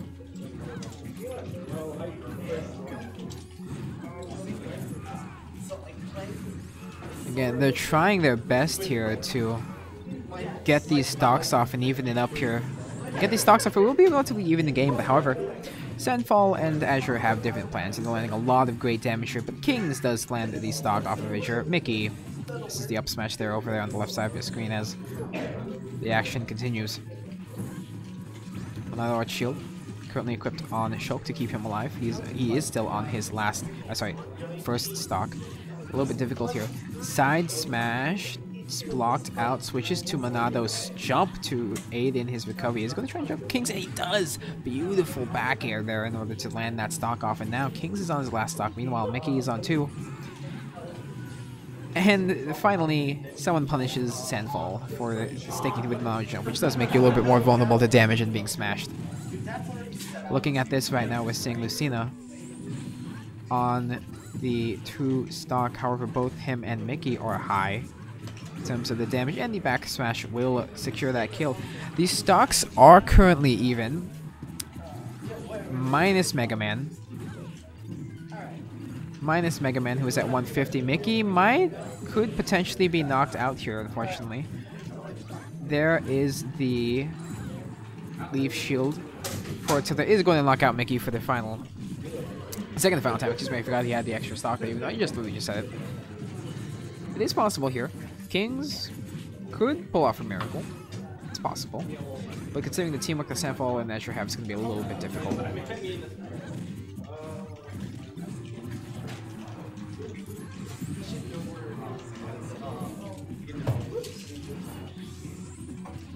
Trying to find an opening here as Sandfall is just going for pure damage there, switching over to Monado Arts Buster. Switching to jump there for the increased maneuverability, and it will be Kingz to be the first one to go in. Now it's Mickey in a 1v2, and Sandfall is just going for it. Not able to recover, but he's got the stock for it.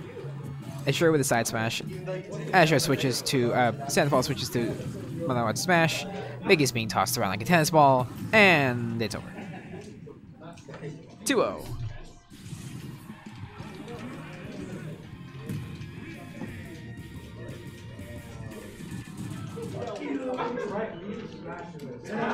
There's only 5 teams.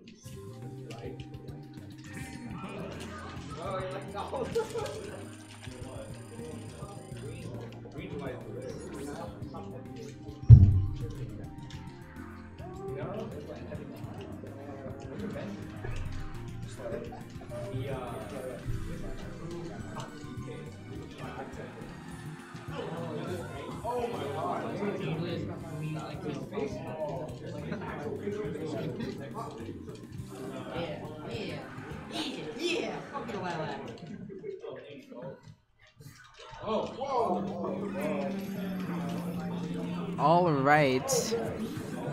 Once again, starting out here, opening up. Damage being traded.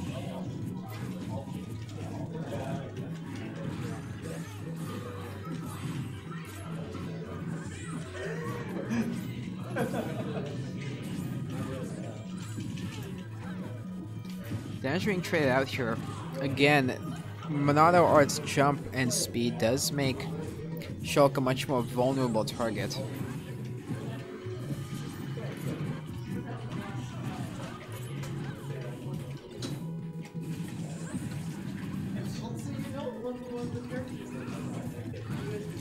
Currently, relatively even damage. Is definitely going better for Mickey and Kingz this time around. Azure and Sandfall are trying to hold their perfect 3-0 sweep here. We're going to see if they're able to pull that off.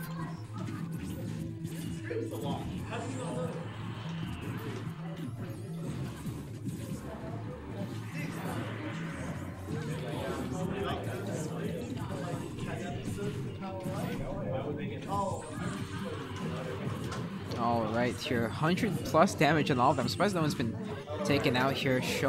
Sandfall is sticking with Monado's shield though, it's just to prevent himself being taken out. And Lucina does lose her first stock there, unfortunately. Azure they're feeling the punishment. Making Kingz ahead for once, I think. It's the first time they've ever been ahead, not gonna lie, in the doubles here.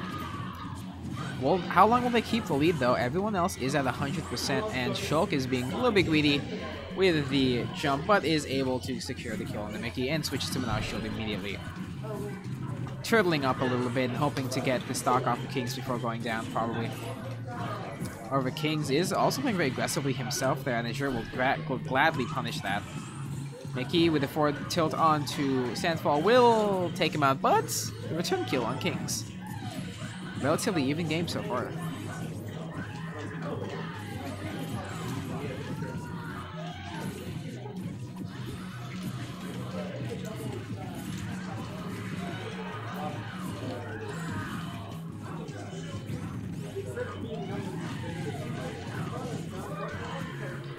He loses yet another stock here as Kingz is unfortunately left to carry his weight right now. Well, let's be honest, Mickey's actually doing pretty well. Mickey will be landing a little bit more damage again. His up air is very powerful at zoning. He's making too much good use of that here as Middle Blade does come in. Now shield available.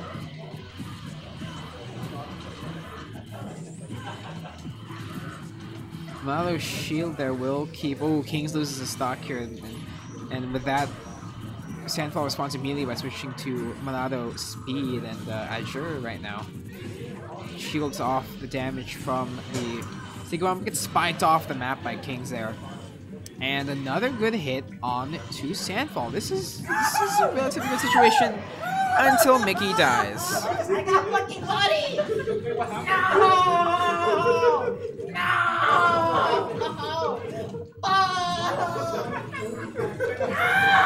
I got destroyed! I can't handle it! No! Oh my god!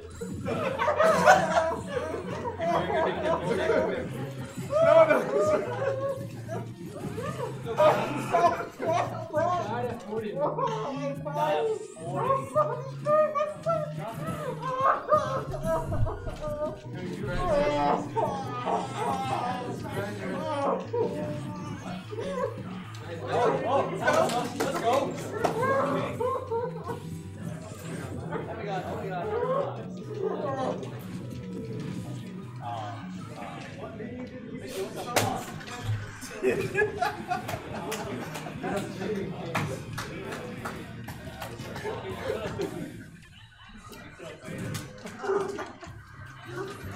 way that's in the game. We need to submit this to the next salvage. I know it's not real salt, but still.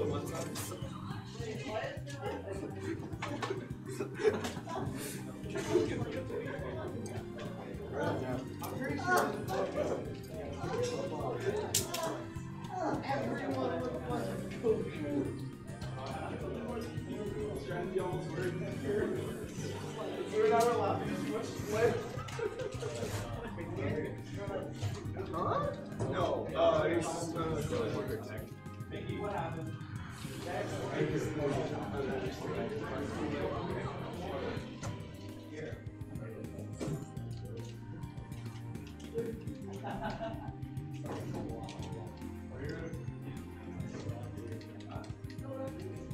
I was just like, I wonder if he jumps up here and I can up there and respawn my board. And I'm like, yes. Oh, that's the one. Wait, so what actually happened? So, Mickey decided to jump up from the respawn platform. Like, I was sitting on the respawn platform, I was chilling, because I was just like, Mickey's jumping a lot. I wonder if I can hit him. And then he jumps above me, and I'm just like, up there. So, well, I was chilling on there, like, because I was waiting for Mickey to, like, do something so I could hit him. And then he just jumps above me, so I just up there. So, I don't know what you're doing, but...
Sandfall and Azure return for a game against HypeKirby and KingKoopa.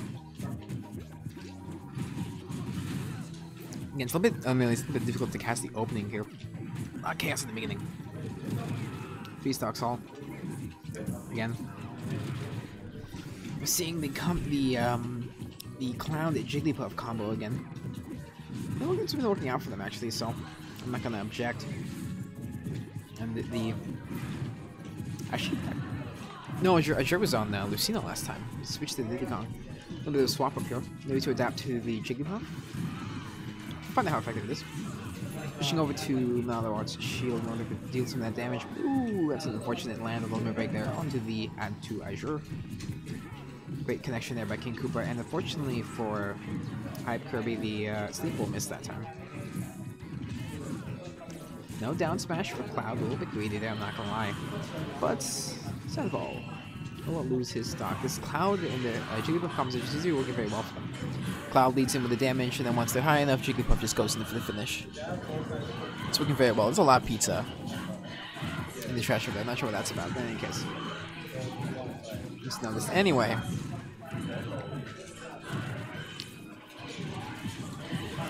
Then she darts around as HypeKirby gets tossed around like the balloon he is.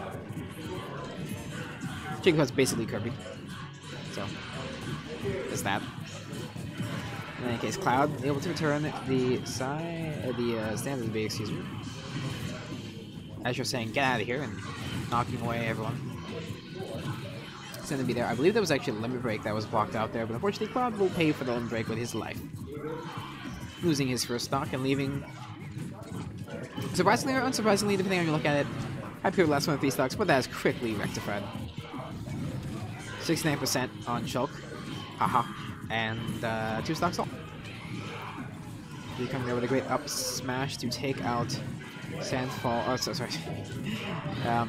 Someone got that up smash onto Sandfall. And unfortunately, looks like he's going to rely on another shield here to just mitigate some of his damage. Let's lower his own Harvard. But I think he's going to need it here because he's already racked up 73, so the switch up to another shield there very helpful. Azure and the Diddy Kong is really trying to bring his team together, or bring his teammate back into it here, but unfortunately that up smash will end it, and that will mean that Sandfall will take the extra stock off of his teammate and then subsequently kill him. So this turns into a 1v2, and he does manage to take the stock off of KingKoopa now as HypeKirby is caught in the grasp of the Shulk. No shield now. Vision doesn't connect, unfortunately, because of the moving platform. They're caught between a rock and Jigglypuff. Another Vision not going to connect. Misses the air slash. Shielding. Good. Another shield is expiring as KingKoopa and HypeKirby close in for the kill here. Ooh, excellent connection there. You don't want to corner caged animal there, as KingKoopa did try and go for the meteor smash, did connect, but it wasn't off the map, unfortunately, as HypeKirby goes for the throw. Not too much synergy here, as HypeKirby does unfortunately miss the follow-up there onto that back throw. Another shield once more will keep him alive for longer, 120% on him. This is possible, but the limit break will not do it.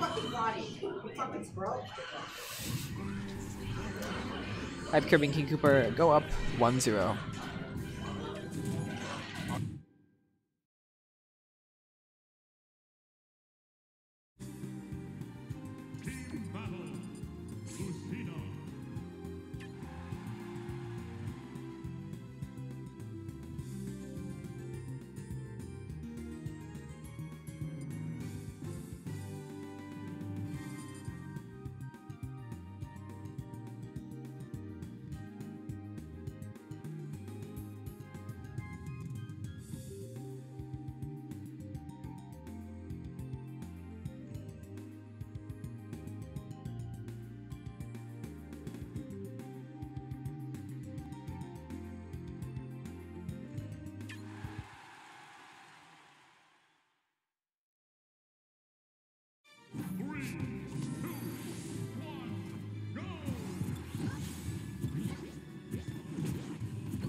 Alright, moving into the third game here, HypeKirby and KingKoopa up 2-0 right now.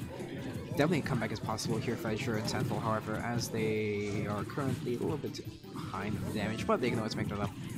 Again, the Cloud and Jigglypuff combo has been very effective for the duo right now, but I believe in Sandfall, and Azure to be able to bring this series back.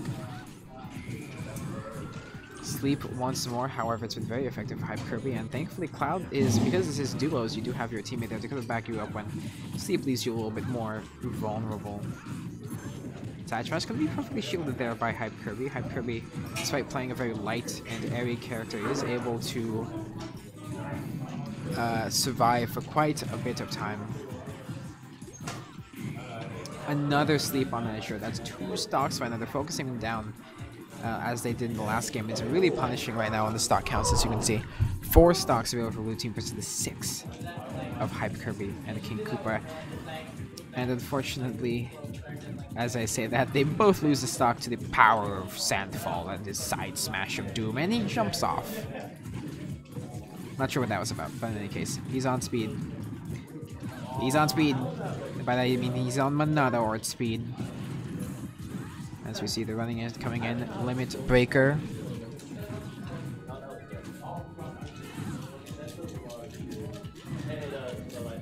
Side smash coming in. Air, side tilt. A lot of shielding. Air slash coming in. Cloud returning with a little bit of his own, and the spike from Sandfall. There we go. That's what we're looking for. Great turnaround here, and that's going to even up the stocks here. Limit breaker forced out for the recovery. Azure going to recover. Shield out. Sidestep, and the return there is going to leave KingKoopa a little more unscathed. Azure having a little bit of a hard time here. Shield breaker would be devastating, by the way, but unfortunately, because of team damage, it really doesn't want to accidentally hit his teammate Sandfall for that. HypeKirby once again, they're just dancing around, looking for a sleep opportunity. Gets caught up in the damage there by KingKoopa, but he's more than happy to take that. He's a balloon. Up smash missed out, and HypeKirby will punish. Sandfall being currently juggled between. Oh no! The double hit combo followed by the sleep there. Oh man, 3-0 for HypeKirby and KingKoopa. Unfortunately, Sandfall and Azure will make the rest.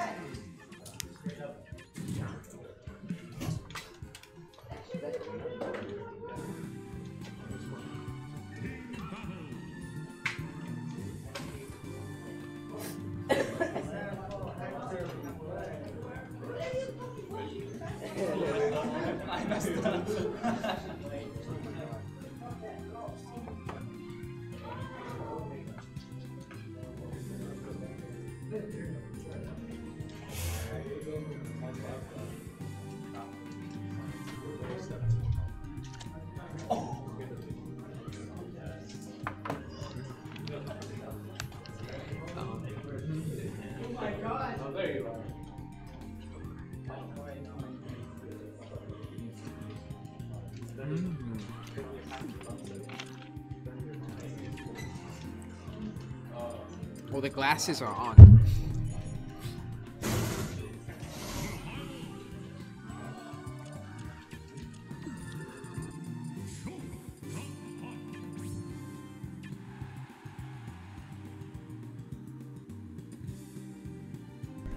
I'm just going to point out there was a duck hunt in there, and it's going to be a HypeKirby on duck hunt, and I'm pretty sure you can probably guess what Sandfall is playing.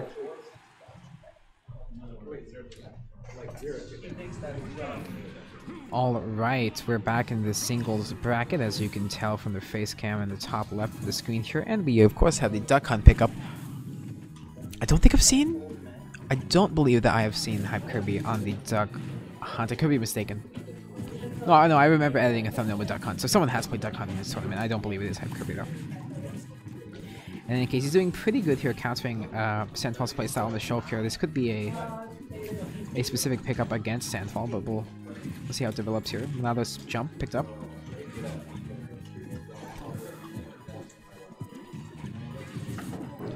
Playing with his standard B explosive barrel there. Going for the combo, is going to shield it out, unfortunately.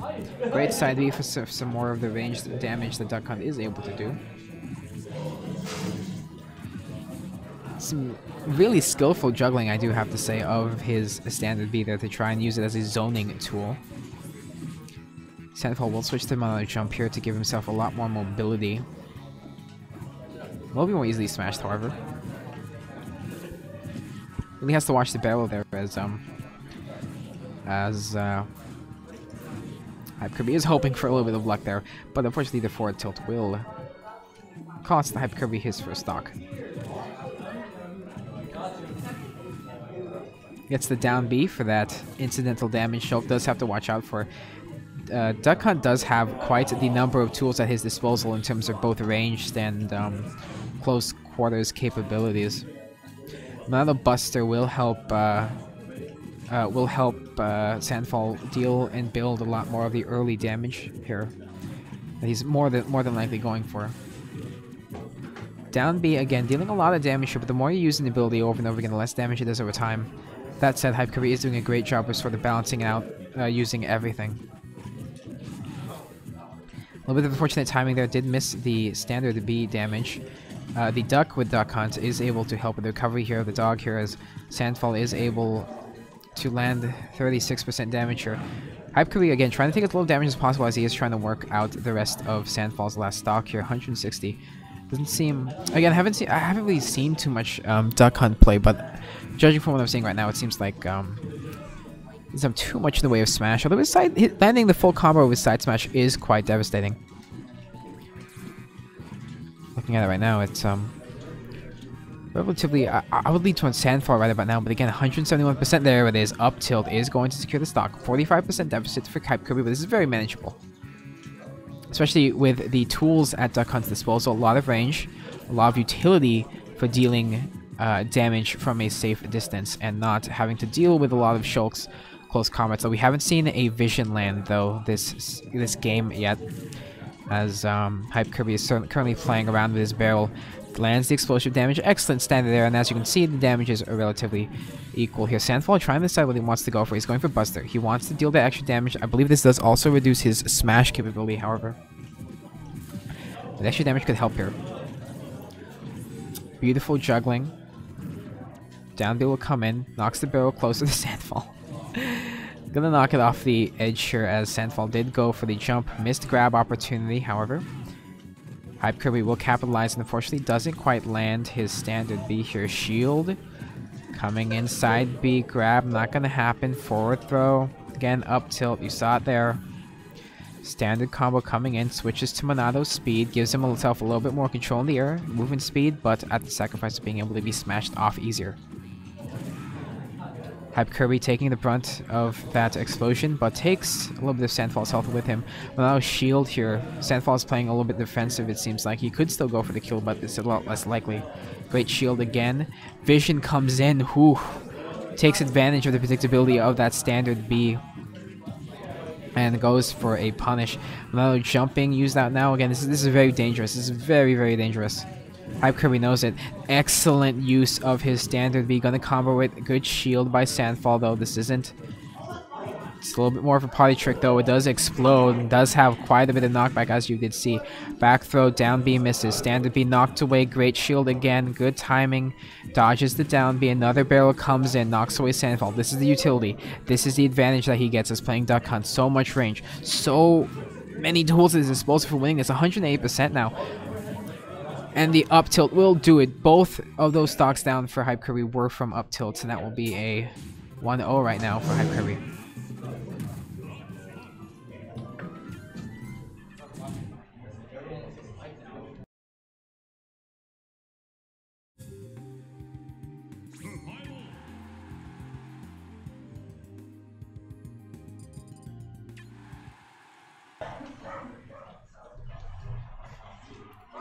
No substitutions as we move into game number 2. HypeKirby, once again on the Duck Hunt. It worked for him. The question will be, will Sandfall be able to come up with a counter for this?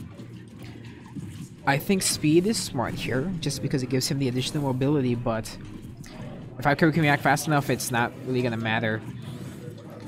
Yeah, just taking a lot of the damage that comes with playing against a Duck Hunt, a lot of range, the utility from this character. One of the classics. Got some distant onlookers here. So it's a barrel coming in. Side B. There's the strike. Still on 1 hour speed, makes him vulnerable, taking a lot of damage here, and HypeKirby will gladly take this free damage. 71%.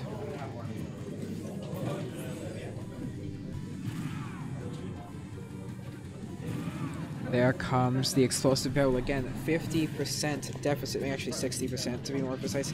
60% deficit right now as HypeKirby only further widens the gap here. Sandfall will wisely switch to shield again, but again he needs to play a little bit more aggressively. He wants to land that damage while our shield is up, while he doesn't need to take all this incidental damage. HypeKirby waiting for him to make a mistake in like that, and there's one switching this jump and then getting immediately hit by the standard B. Down B, mistimed there by Sandfall as HypeKirby does land the barrel. Oh. Lucky he doesn't get hit by that. Shield up. Defenses available for Sandfall, and he's playing a lot more defensively than he has been in the past. This could be a little bit scared right now. We'll see if he makes the switch up, although he is a bit of a one trick. He can play others, but Shulk is definitely his go-to, and it'd be unfortunate if HypeKirby found a little bit of a kryptonite here for Sandfall, and there was wonderful timing. Wonderful timing on that standard B here. Sandfall resetting. Backslash open, not going to happen. Actually, as far as I can tell, I think it's the first time he's ever tried to use it this game so far. Standard B is available, and again, we've seen the damage you can do. We've seen the damage that HypeKirby is capable of doing on this character. Down B going to detonate the barrel. Great juggling. Standard B coming out. Ooh. Forward tilt, down tilt. There we go. There's a little bit more of the strings of strikes and hits. For going for up smash will take HypeKirby's first stock out. It's a 1-for-1. It's a 1-for-1 stock here. HypeKirby again immediately jumps off. Think about his next move here. Gives time for Sandfall here to come up with his next move as he goes with Renata Buster. He's going for the damage here as HypeKirby says, "Alright, that's fine. I'll be over here on this side of the map and you can dodge all this stuff over there." Doesn't really take advantage of the vulnerability of Buster, however, as Sandfall really didn't really get much value out of his either. Really just a stalemate at that point, and now here he goes, using the speed to dive the damage here. It's going to make it a little bit harder. HypeKirby just needs to take the damage here. Shielding. Down B knocks it close to him. Sandfall wisely backing away, but still takes the damage though. Unfortunately, gets a little bit juggled by it. HypeKirby showing some excellent micro skills here. Sandfall is also landing some quite effective blocks here, but again, this has been the problem. So much ranged damage from this duck out here, and he's just gonna kite. He's just gonna kite this whole time. He's going back and forth, keeping distance. Sandfall has to close it somehow without taking enough damage, and speed is his option. It is his ally, and he's gonna be using it to bully HypeKirby off the map here. The recovery unfortunately does leave Duck Hunt vulnerable here, and now he's got his footing again. This is the first lead that Sandfall has had in this game. There it is. Into the side throw.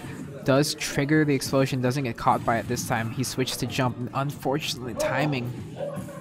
The barrel goes straight into HypeKirby. Launches another one, gets hit by it again. Another barrel gets set up. Will he fall for it this time? Up smash. Great zoning. The barrel goes right, he smashes up. Great defense as well, but unfortunately, thankfully for Sandfall, he does get through. Down, we're gonna miss. Monato's shield, just in case. Throws it.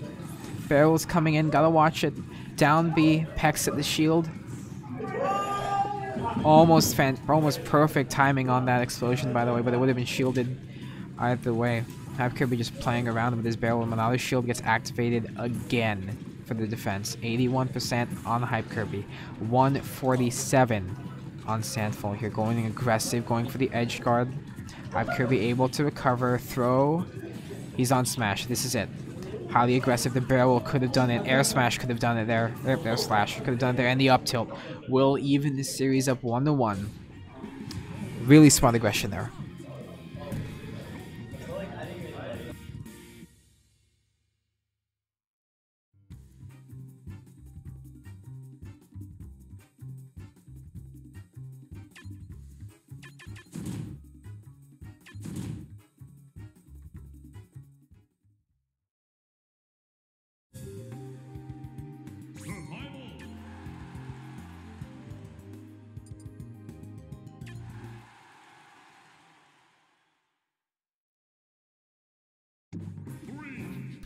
1-1 in the series so far.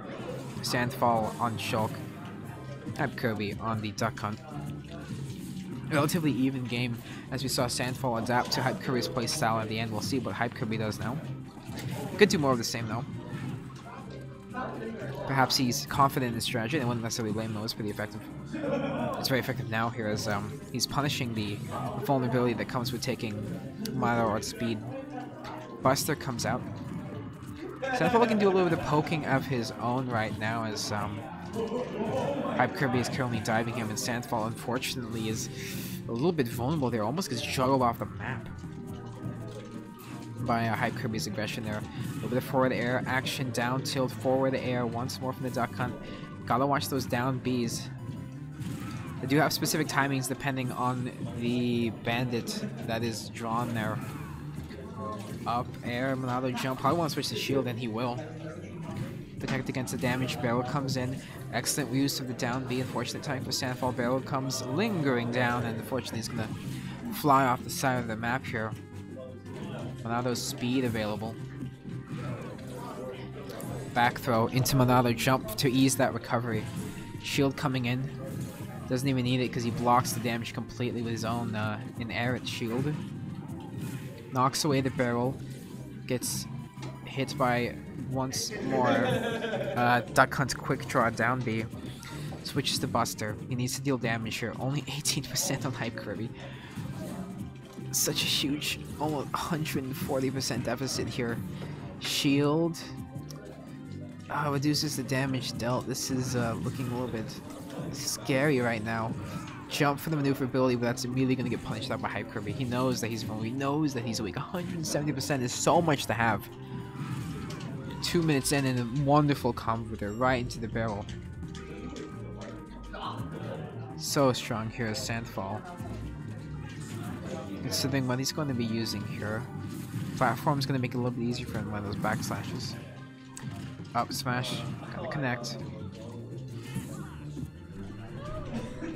He's sticking with speed. He needs to dive past.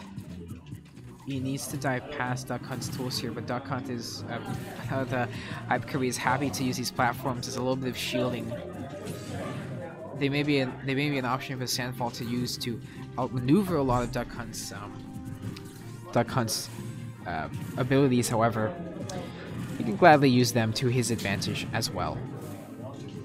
68% is HypeKirby is currently sitting on 80%, and Sandfall is currently trying to catch up here. Stock behind, switches to another jump that left him vulnerable. Gives him a lot more maneuverability. Standard B will knock away Sandfall, unfortunately, as the down air does connect. He's still sticking with another jump as HypeKirby's trying to knock that barrel toward him, just pecking at it. There it goes. There's another good hit. He hits himself with it, but it's probably worth it right now because he is a stock up. Another shield to protect from incidental damage. Forward throw. Down B to knock away the barrel. A little bit cheeky using the secondary platform above. Down B to detonate so much poke damage. Forward tilt coming in. He's sticking with the jump. He needs to get aggressive. He needs to get that stock off despite how high he is. Let's see if he switches off here as Monado jump is expiring. Switches to smash. He wants to get the stock off. Will he get it though? Down tilt. Protects against the barrel. Wisely done so. Shield. Down B. Oof. Rough hit there in the barrel. Ooh, HypeKirby wants it. He's hungry for it. 2 stocks. Still up there, but that side still isn't gonna do it. Jump is going aggressive. Up B recovery stays close to the edge. Will protect him there. 100+ on both of these characters here. Monado, nothing. So we cancel it. Goes for smash, but he gets immediately caught out. Gets caught out looking for a grab, looking for a throw, anything. Air attack by HypeKirby is going to keep him at bay. This barrel could be devastating, but thankfully air dodges it. Down tilt not going to connect. Shield switches to Monado smash. Will he land? He needs to at this one. 189%. He's got nothing to lose. Might as well stick with smash. Very wise decision there. Because really at 198%, shield's not really going to help you. You're probably just dead anyway, and the barrel, unfortunately, right in there with HypeKirby. 2-1.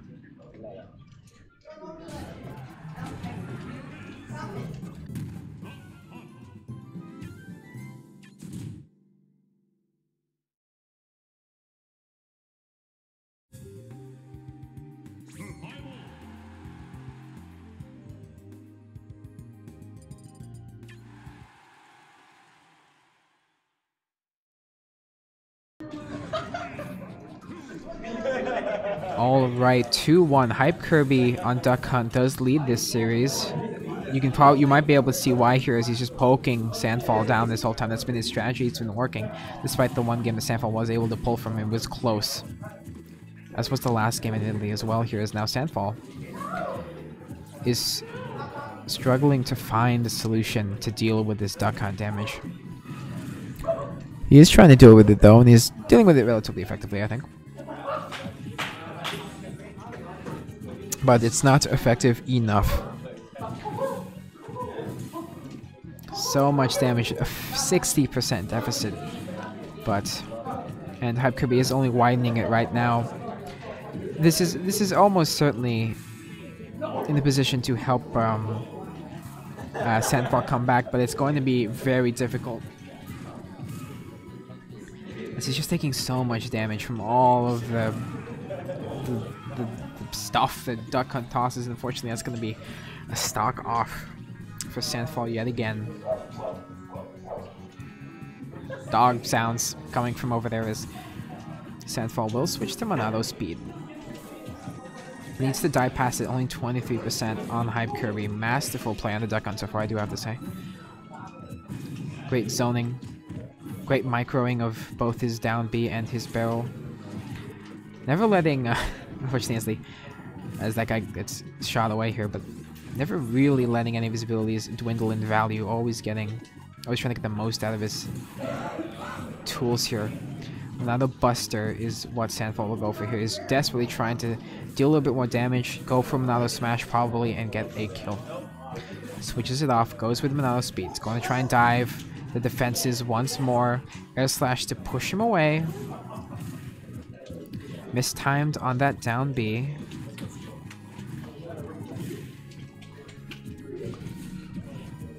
Right now, a lot of zoning. HypeKirby is more than happy though to take these close quarters fights that Sandfall is trying to force though. He's able to grab, able to use his side smash, which is also technically ranged by the way. It's insane. Duck unable to easily recover thanks to the help of the Duck. It's called the Duck. Well, jump again, trying to give him a little bit more mobility as the barrel comes in. Smash does make him more vulnerable to being smashed as well. There it comes, there's the connection, barrel in. Forward tilt, down with the down throw, gets smashed off, 67% deficit. HypeKirby has given himself a lot of space here, barrel comes in, Monado jump in, a little bit of peck, quite literally, peck damage there, comes in, down B, doesn't connect, Monado Buster to try and close the gap here in percentage. Over the B's, into the throw. Not going to connect into the barrel, but that one will. Monado's shield there actually perfectly timed there to mitigate a lot of that damage, and the smash comes in. Down tilt, forward there, back. Down B. Shulk really hasn't had a vision in a while, but I don't know if he's been trying to use it or not. I haven't really been catching it admittedly. 80% deficit. Buster, I think, is a wise choice here, just to try and close the gap, because again, he's just taking so much damage from all of this ranged utility that Duck Hunt has.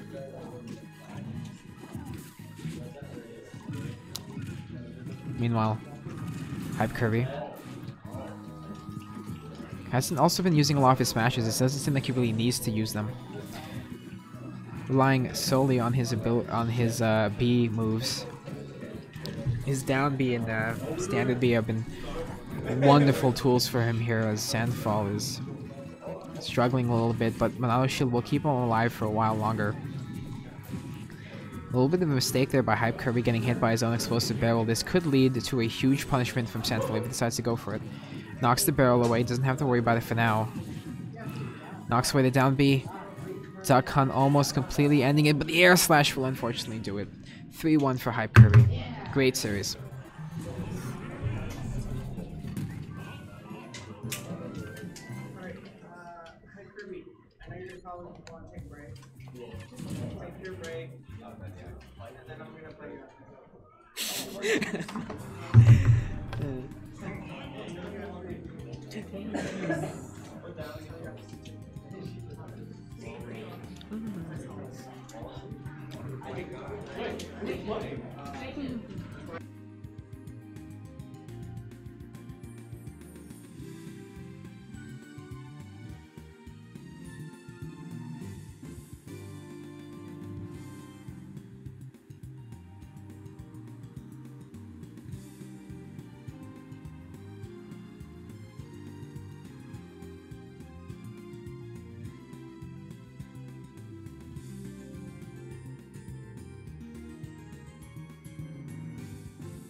Drunken.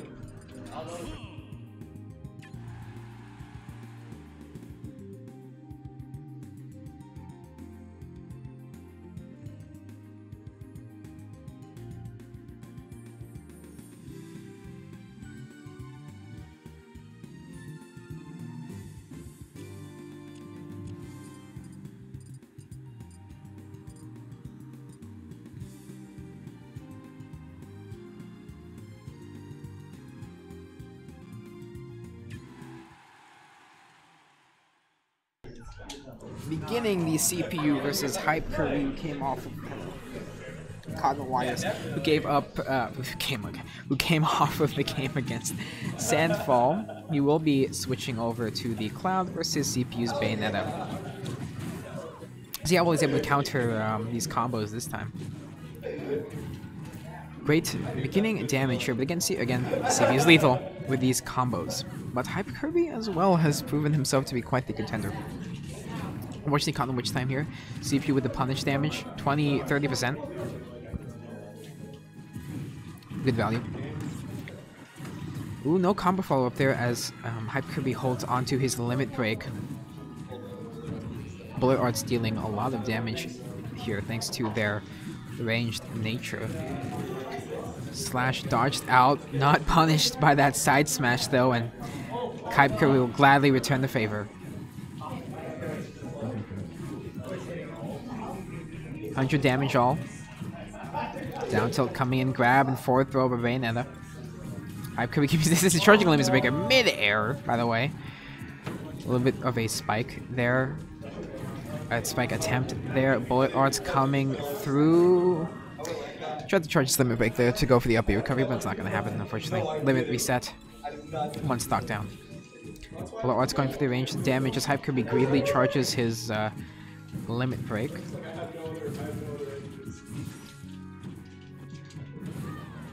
Down B. A little bit late there, so no witch time as he charges the limit break. Limit break is prepared now. When will he decide to use it though? He doesn't need to use it because he just gets an up tilt. One stock all. Pretty much back to the beginning though, but again, when you're caught in a juggle by CPU, it's a little bit difficult to get out. Spinning Bullet Arts as Bayonetta gracefully lands, caught in witch time. There's nothing you can really do there once you're caught in it. It's a deadly counter, especially when you're dealing with someone who's as skilled as with Bayonetta as CPU is. Limit break is ready once again. He still hasn't used it. He's probably going to have to use it now. Yeah, there it is. At least he had it though for the recovery. Huge distance covered there. Down throw. Great follow up. But the witch time, thankfully for HypeKirby, wasn't late. Actually, I think it was early. No, yeah, it was early.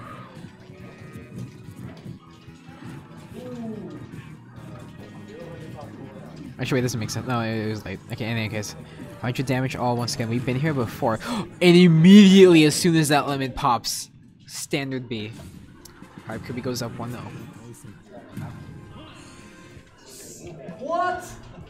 What?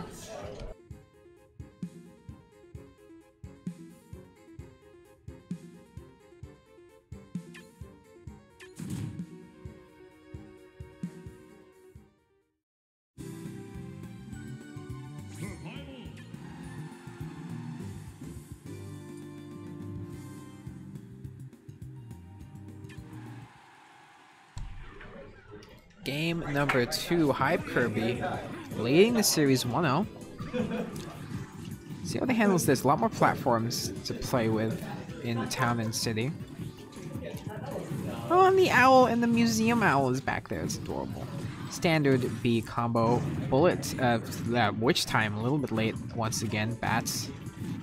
Bayonetta went batty there. Down air is going to land. Limit break, yeah, I actually... Honestly, I don't think I could name what special limit break that one is. Going for the forward tilt, charging up the limit break again here. CPU didn't land any of his lethal combos last game. I think that's the saving grace here for HypeKirby. Then again, HypeKirby has done an excellent job of avoiding the combos there. Down smash, down meteor spike combo there. Great job. Up tilt and limit break is ready this time. Caught in witch time though. Super unfortunate, but HypeKirby. Yeah, CPU is not going to capitalize and get the kill. The limit break used there, blocked out. Still 100% all. Really just an even exchange of nothing happening, and there is the first kill onto CPU for HypeKirby. Up tilt comes in. Down throw into the side B. I was expecting a witch time there, not a shield, but we do what he wishes. Limit break is ready once more. And CPU trying to go for the combo and gets shot against the edge, and we're pretty much even once again. Haven't seen a very or haven't seen a super combo from CPU as of yet, but it could always happen. CPU is looking for an opportunity, but HypeKirby is choosing not to give it to him. Not only that, but HypeKirby has actually gone out of several of CPU's combos, so great air dodge timing from him. Able to do it there again, and he now has his limit break to even things up. There is the down B. It isn't quite enough, and unfortunately just doesn't do the damage. There's Witch Time. Is he going to go for the smash? No, he's just going to go for the juggle. Again, excellent, and in fact very needed air dodge there by HypeKirby. Shielding. Limit break. Dodging and then throw. Down B. Tilting. Shielding. Forward air. Limit break is ready. Once again, CPU getting a little too high. For my taste, he uses the limit break, tries to get the poke ranges. Isn't going to work this time. That was such a greedy up smash. Here we go. CPU combo is going to happen. It is not. HypeKirby trying to find his footing here. The bullet arts. CPU isn't making it easy right now. Up B couldn't recover. Super unfortunate here, and that evens the series on the 1.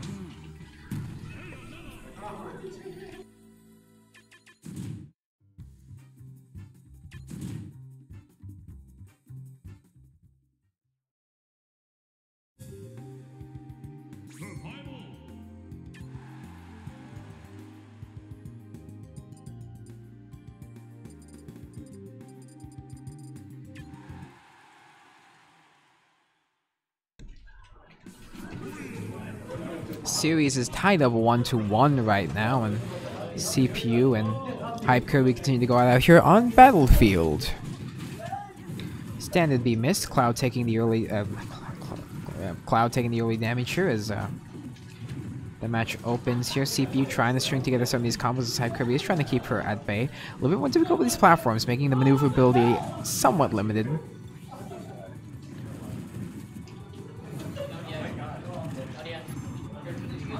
Tilting up, side B, not going to collect. Limit break is once again ready. Down B?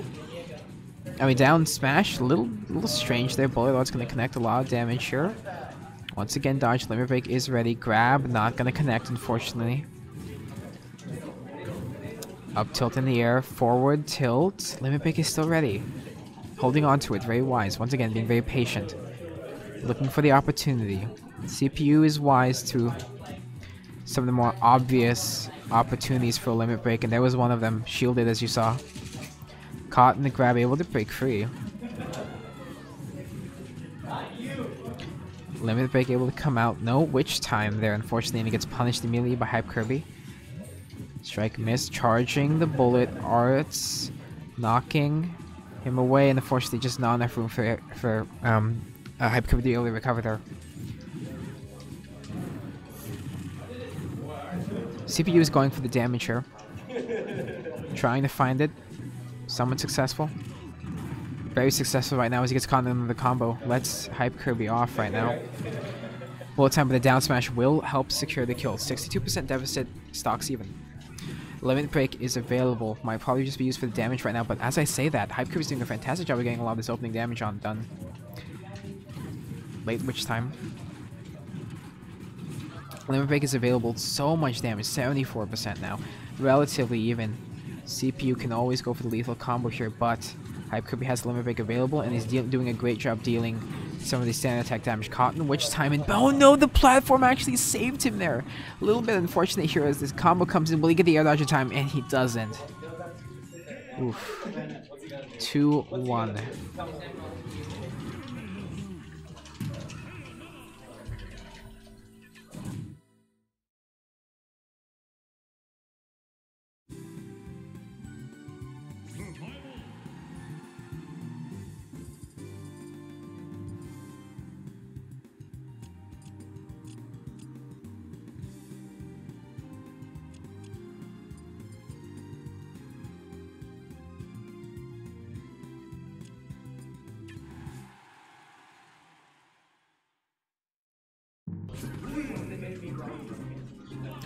(2-1) for CPU right now, and HypeKirby looks to even the series up at 2-2.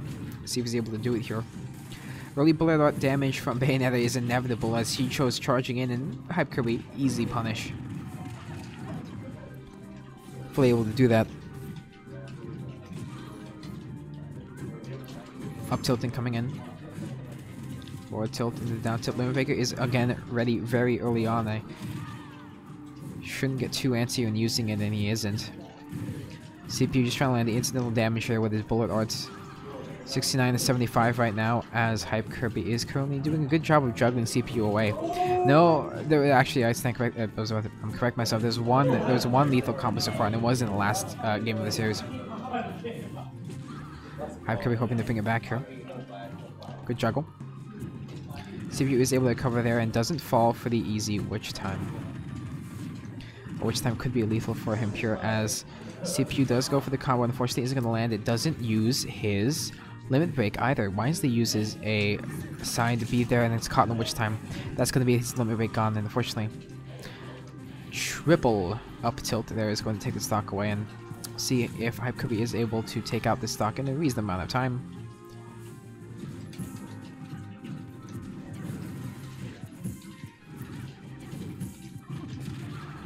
Down smash will secure that stock. Limit charge is available, and he will actually have his limit break for this opening engagement here. One stock, and they were relatively even in percent. They still are now.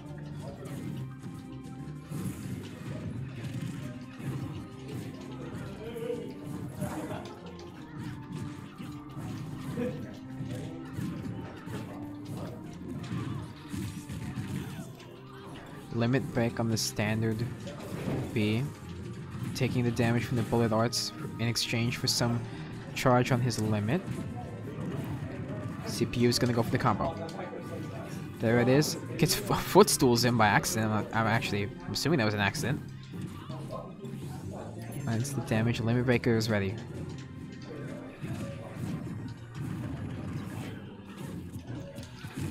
Charging, and there's the limit break finish right on the top platform, so close to the top of the edge, and that's going to tie the series 2-2.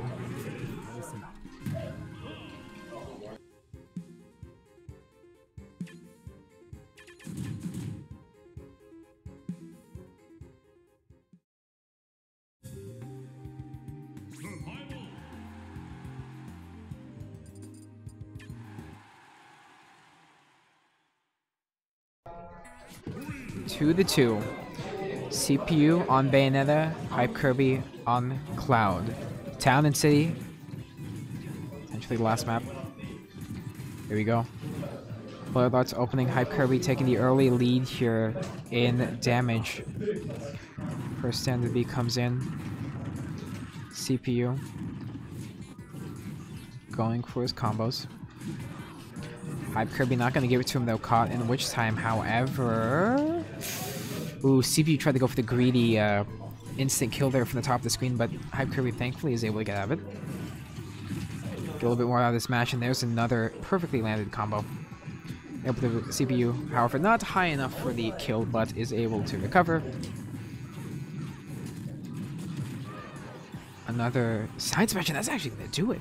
71% on HypeKirby is looking relatively good here, but CPU not to be underestimated. Again, lethal with these combos at 71%, that's within kill range, 100%. But we get it though. Again, HypeKirby has shown that he is able to get out of these combos, or at least CPU hasn't been hitting them either or. Excellent hit there, using the limit break to zone her away from the edge, keeping control of the center of the stage here. No, of the up tilts. Keeping center map, trying to keep Bayonetta toward the edge, trying to stay away from the top of the screen. Limit break, charging whenever he can, so very wise. Well, that's coming in 120%. However, he does have the extra stock to fall back on, of course. Bayonetta on 69%, gets knocked up to 86, 87 now as he's staying off screen. Able to recover, of course, because she's Bayonetta. Misses the limit break on the B, a little bit greedy, I think, but either way, he'll be able to charge up the limit. Again, he is a stock up, so it's not the end of the world there. Caught in witch time, that should even up the stocks. There it is, knocked into the up smash. Here we go. Charging up the limit, 88% on Bayonetta. CPU looking for a lethal combo, maybe two of them. Probably gonna need two of them. Here's the combo setup. He's going straight for the kill, and he's not gonna get it. Great escape there by HypeKirby. 90% now on CPU, who took damage from just being off the screen for so long. Not enough of a setup there as the platform's move. Limit break is ready. 100% on Bayonet at 50. On HypeKirby, that doesn't really matter though. CPU is looking for the kill. They both are, in fact. Town and City rotates itself to the next orientation here. Clutch limit break, question mark. CPU. So tense. There it is! Final blow! 3-2 HypeKirby.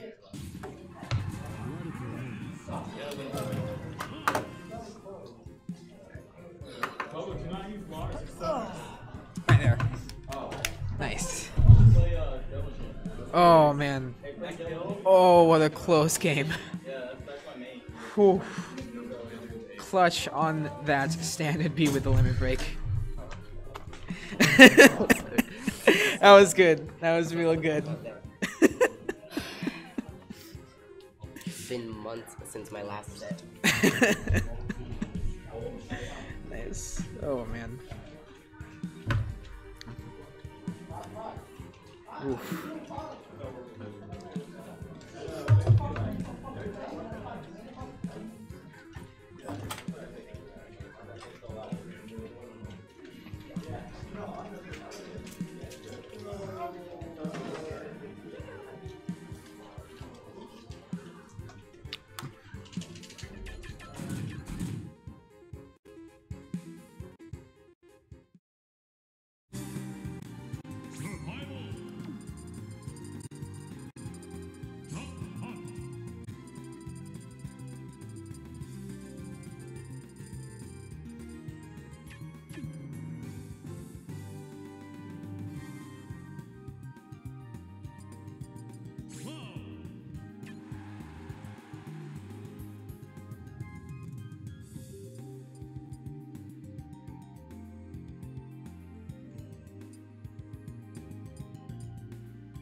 Right after the game against CPU, HypeKirby will be facing off against KingKoopa. I think this one's best of 7. I'm not sure. I have to check the bracket.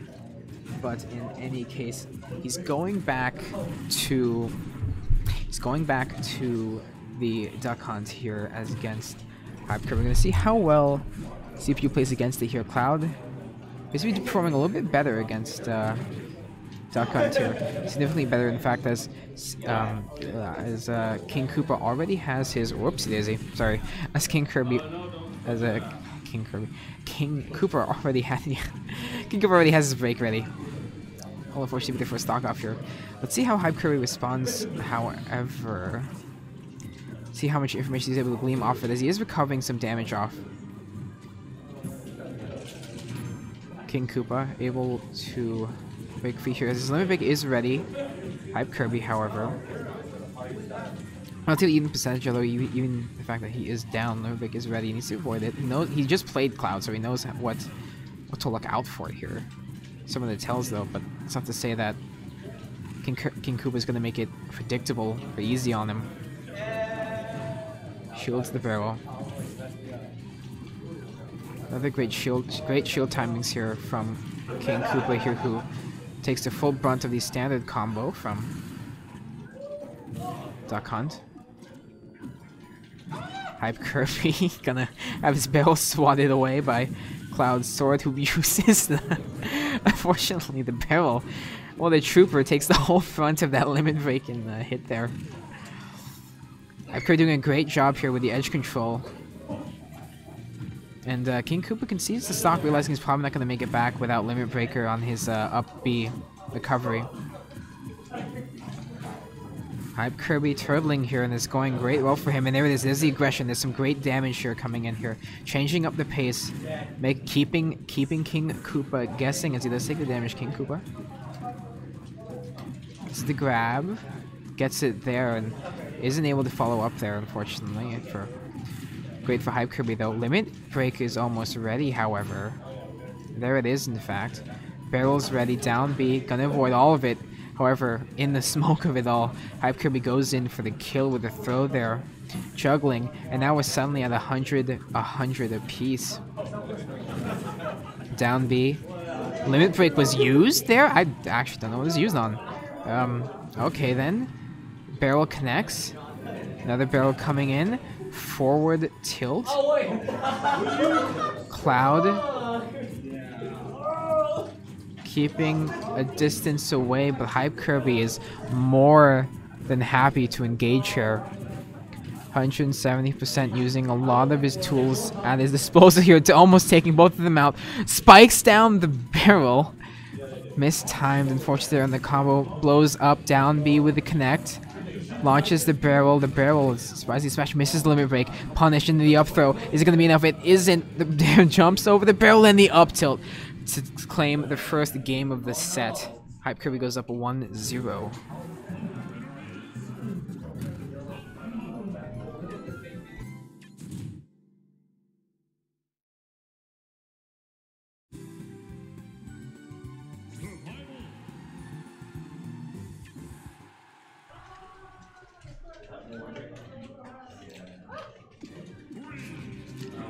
Second game, HypeKirby leads 1-0.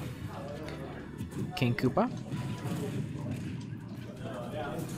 stays on the cloud, no adaptation coming out from him. Feels now perhaps that he can outplay here. Excellent throw into the barrel. Great early damage here. Decides to use the barrel that actually as a bit of a combo breaker.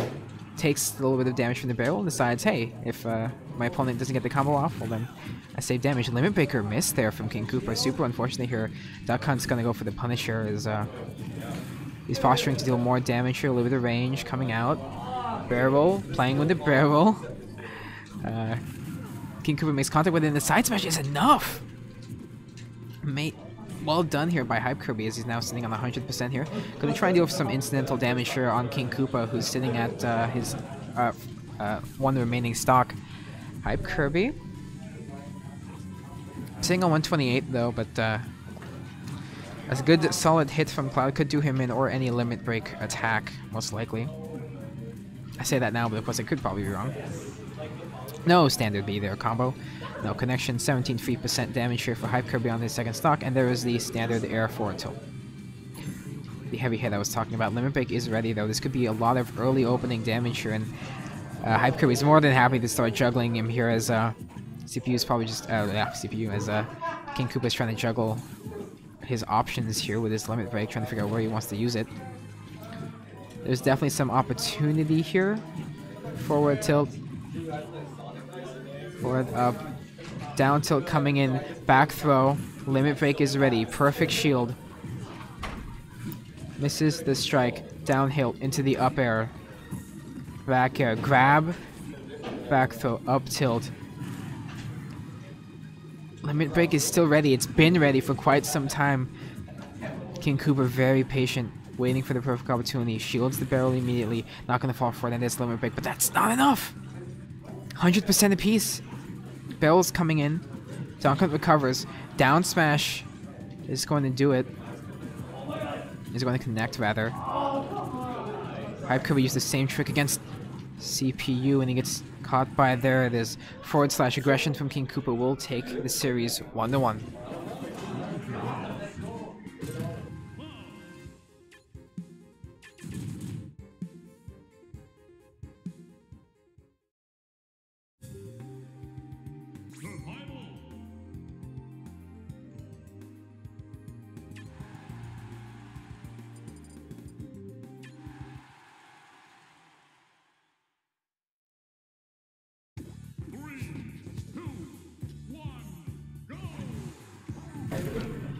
One to one in the series right now as we move into town and city. And just notice this town has apple trees. In any case, 36%, even all. Relatively slow start here, and I say that standard B combo. Oh god. some high fives happening over there in the meantime. DaChimpion taking a lot of the early damage here. Being a little bit more aggressive, not really zoning as much as he is, just using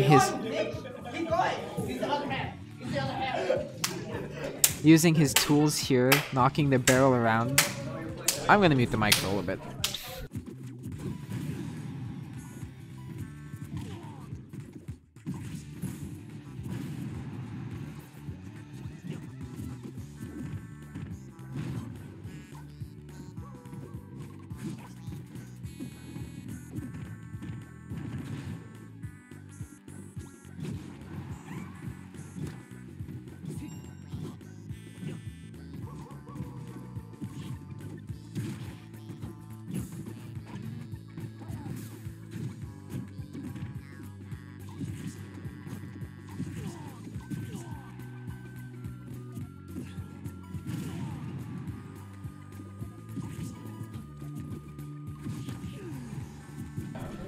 Now that that's over. Unfortunately, in the meantime, HypeKirby did unfortunately lose his first stock here. However, Cloud's sitting quite high. Might want to consider just getting his limit break off before he dies, but I think... Never mind. Down smash. Doesn't even get the opportunity to use his limit break to even up 27%. Not bad at all. Very recoverable here. In fact, he's going to start the recovery right now. Great counter attack there to push KingKoopa away as HypeKirby is trying to get struggled by the same up tilt combo that he was using. Again, he did just play Cloud in this Cloud against this matchup against CPU. Definitely familiar with the playstyle of a Cloud. Should be able to come up with some counters here, as well as, of course, taking into consideration KingKoopa's own unique style of how to play the character. Knocks the barrel. Unfortunately, he's the only one to receive damage from it. His limit break is ready. That is a closer, potentially, for KingKoopa here, and unfortunately the standard B combo will be it. Left open there, unfortunately, by trying to use his standard B, but it will be 2-1 for KingKoopa.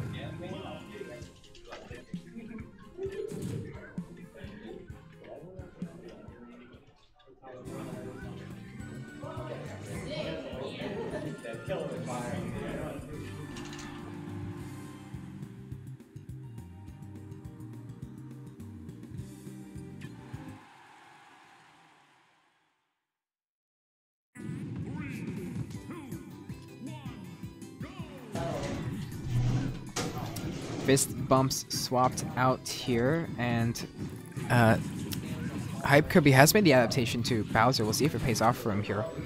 Heavier character, zone controls with that flamethrower that you saw now, but a little bit harder to get on the ground and harder to stay on the ground. We'll see how he manages to do this here. Grab throw into the up throw into the up smash isn't going to fully pan out there, but Bowser hits hard, and that just might be what he needs in this case. Maybe not go for the slight poke damage that DaChimpion yields, but instead just hit him once and hit him hard. Goes for the up B. Couple of good solid hits here. Olympic is ready for Cloud.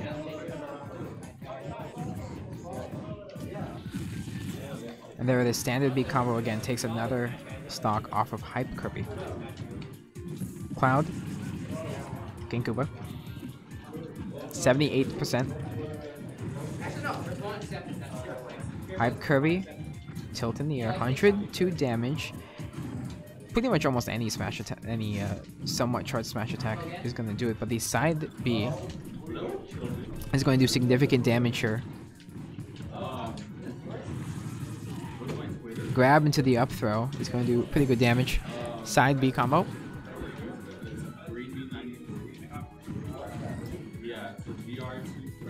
Cloud goes.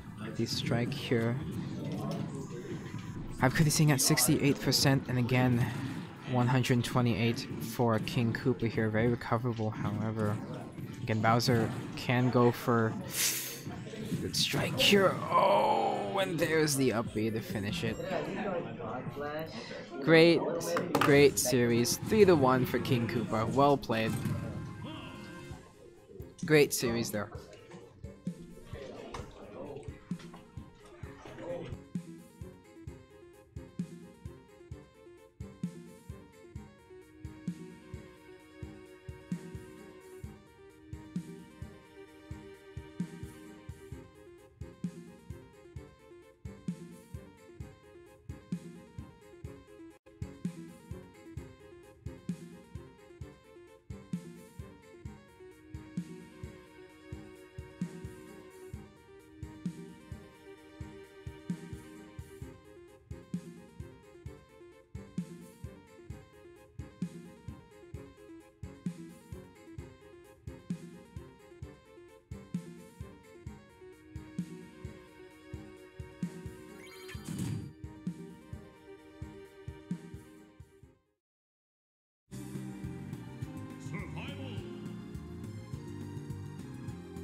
Alright, the last game of the doubles matchup. It's going to be, ironically, HypeKirby and KingKoopa versus Chimpion and Oof. I forgot this one. Wait. I can remember. Bliss. I don't think it's Bliss, though. I'm going to call him Bliss for now. I'm going to ask him after. But anyway, it's Chimpion and Bliss. Chimpion, of course, is a... He's not a Donkey Kong one-trick, but he does prefer to play the Donkey Kong here. Very scrappy playstyle. We see... I've just noticed as a Captain KingKoopa is not Captain Falcon. Okay. I mean, it's fine. I mean, the combo they were using before was the Cloud and the... Was the Cloud and the Jigglypuff into the sleep, and there it was. Bliss getting punished just like Azure was there with his sleep there, but Jigglypuff gets returned on the takedown there, and KingKoopa's sounding a little bit fancy there with the Meteor Spike, and unfortunately Donkey Kong doesn't really have much of a vertical recovery. Sleep gets missed, and Bliss decides to punish it with a fully charged side smash. Did Jigglypuff recover from that? I think he did. That was... Well, maybe he wasn't high on percentage. I wasn't looking. I think I was looking at the wrong person. And in case 2 stock all, I could be a little bit behind in terms of percentage, but Chimpion there to bail them out there as KingKoopa loses his 2nd stock of the game there. Maybe Captain Falcon might not have been the best choice for this, but maybe it was a counter pick. Maybe he felt like he could counter it a little bit. And there's a little bit of a counter there. Lucina taken down as well. Jigglypuff, HypeKirby does lose his next stock as well, leaving only Chimpion on 2. Red team currently does have the stock advantage, but they could turn very quickly here if they get an easy kill onto Chimpion. Bliss going for his side B combo, and it's not going to connect. He gets punished for it. Grab. Oh, there was a smash and a sleep that just happened and stuff things. And unfortunately, as it looks like, from the efforts of what I'm assuming is pretty solid teamwork, it's Chimpion alone in the 1 versus 2 here, so it's a little bit more doable, but the question is, will he be able to handle the Joe? No. Okay, well now it's a 1 versus 1, because unfortunately the sleep was mistimed, and now it's,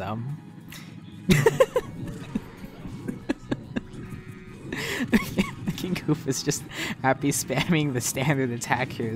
Chimpion's trying to recover. Up B to recover. Goes with the grab. Forward throw. Are we gonna see the... No! We get the counter spike! Oh, and Chimpion and Bliss is... Am I calling you Bliss? Am I calling you Bliss? Cruztation, okay. Cruztation and... That's it. Cruztation and Chimpion. Okay, there you go. Cruztation and Chimpion go up 1. Now pick Ganondorf.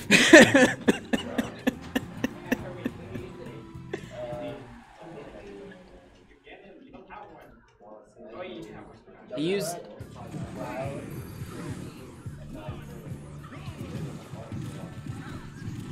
Charge Chimpion over there, charging up is Cruztation, by the way. Chimpion charging up his standard V attack there, just getting it ready as Cruztation here is on the Lucina. The knee attack from Captain Falcon does get a solid hit there onto Chimpion as we're approaching a little bit more into the mid-game as the early game 30 seconds have starting to elapse here. Captain Falcon does hit relatively hard and was really poopy. I don't know, he really just didn't have too many combo options, but he's pretty good at just poking and prodding. Nintendo, can we get another F-Zero game, please? Thank you. I know the Nintendo Labo thing looks pretty cool, but come on, F-Zero. In any case, sadly there did land on the Lucina, but it wasn't enough to say Chimpion lands an excellent smash attack. But unfortunately, that smashed straight into the ground. Cruztation will lose the first stock of the game here, and Chimpion will shortly follow. HypeKirby hasn't been getting too greedy on the sleep this time. I think he's learned his lesson that Chimpion and Cruztation are going to be easy targets for that, and KingKoopa does lose his stock, unfortunately, there to the back air of Cruztation. There's a sleep. I heard the ping. Same sound effect that you get from a baseball bat hit. Chimpion really trying hard to punish the HypeKirby. Doesn't really connect.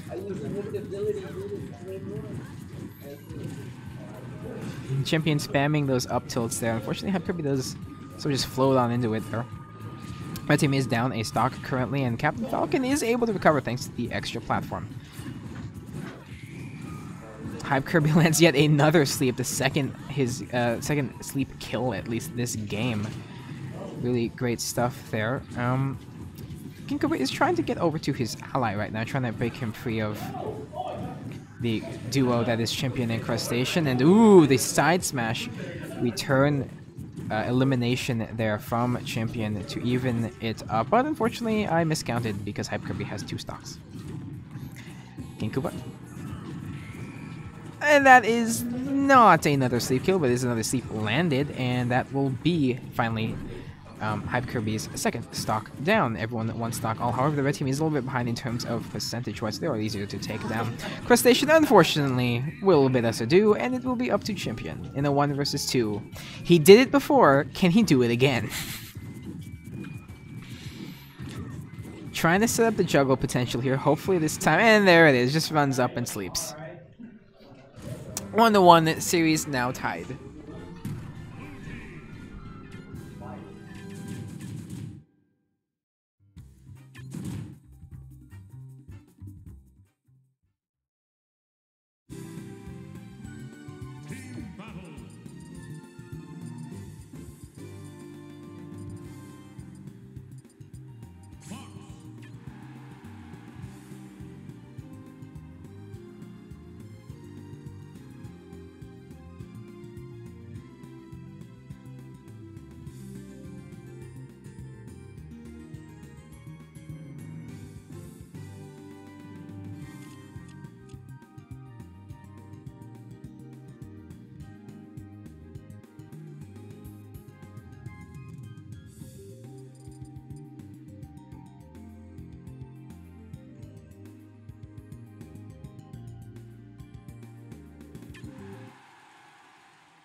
Alright, beginning the second game here. It is tied 1-1 and you'll notice that KingKoopa decided to say, you know what, I'm not feeling the Captain Falcon right now, I'm not feeling the Cloud, I'm gonna go with the Fox.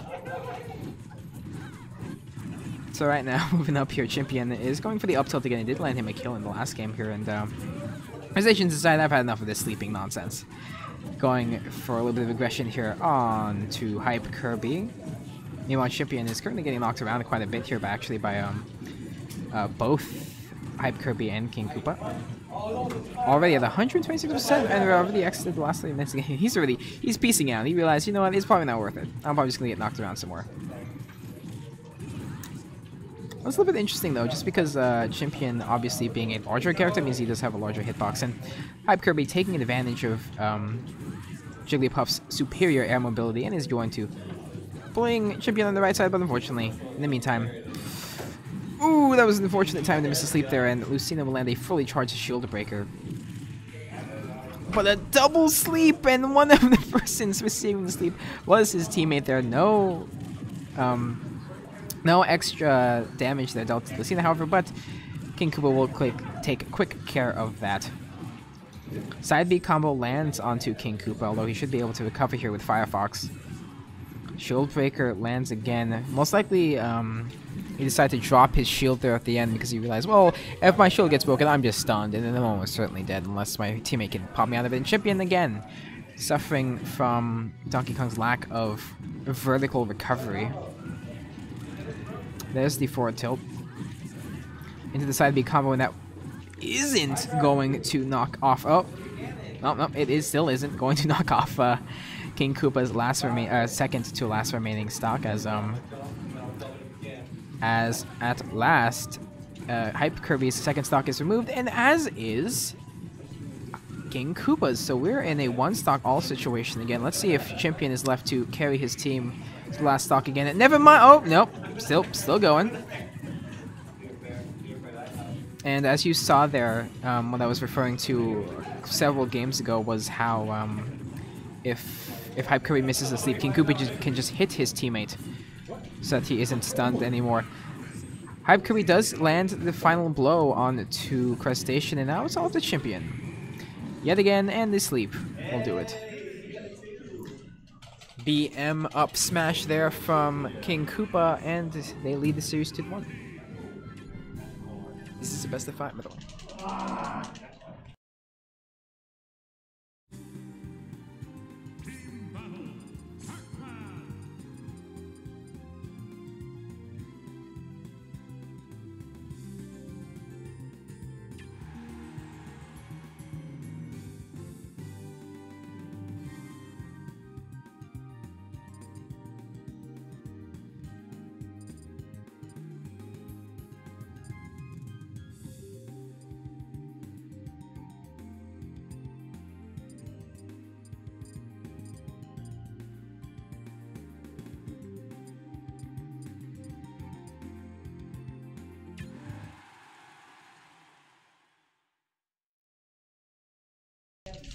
fourth game, HypeKirby and KingKoopa do lead the series right now, but Cruztation and Champion can always make a comeback.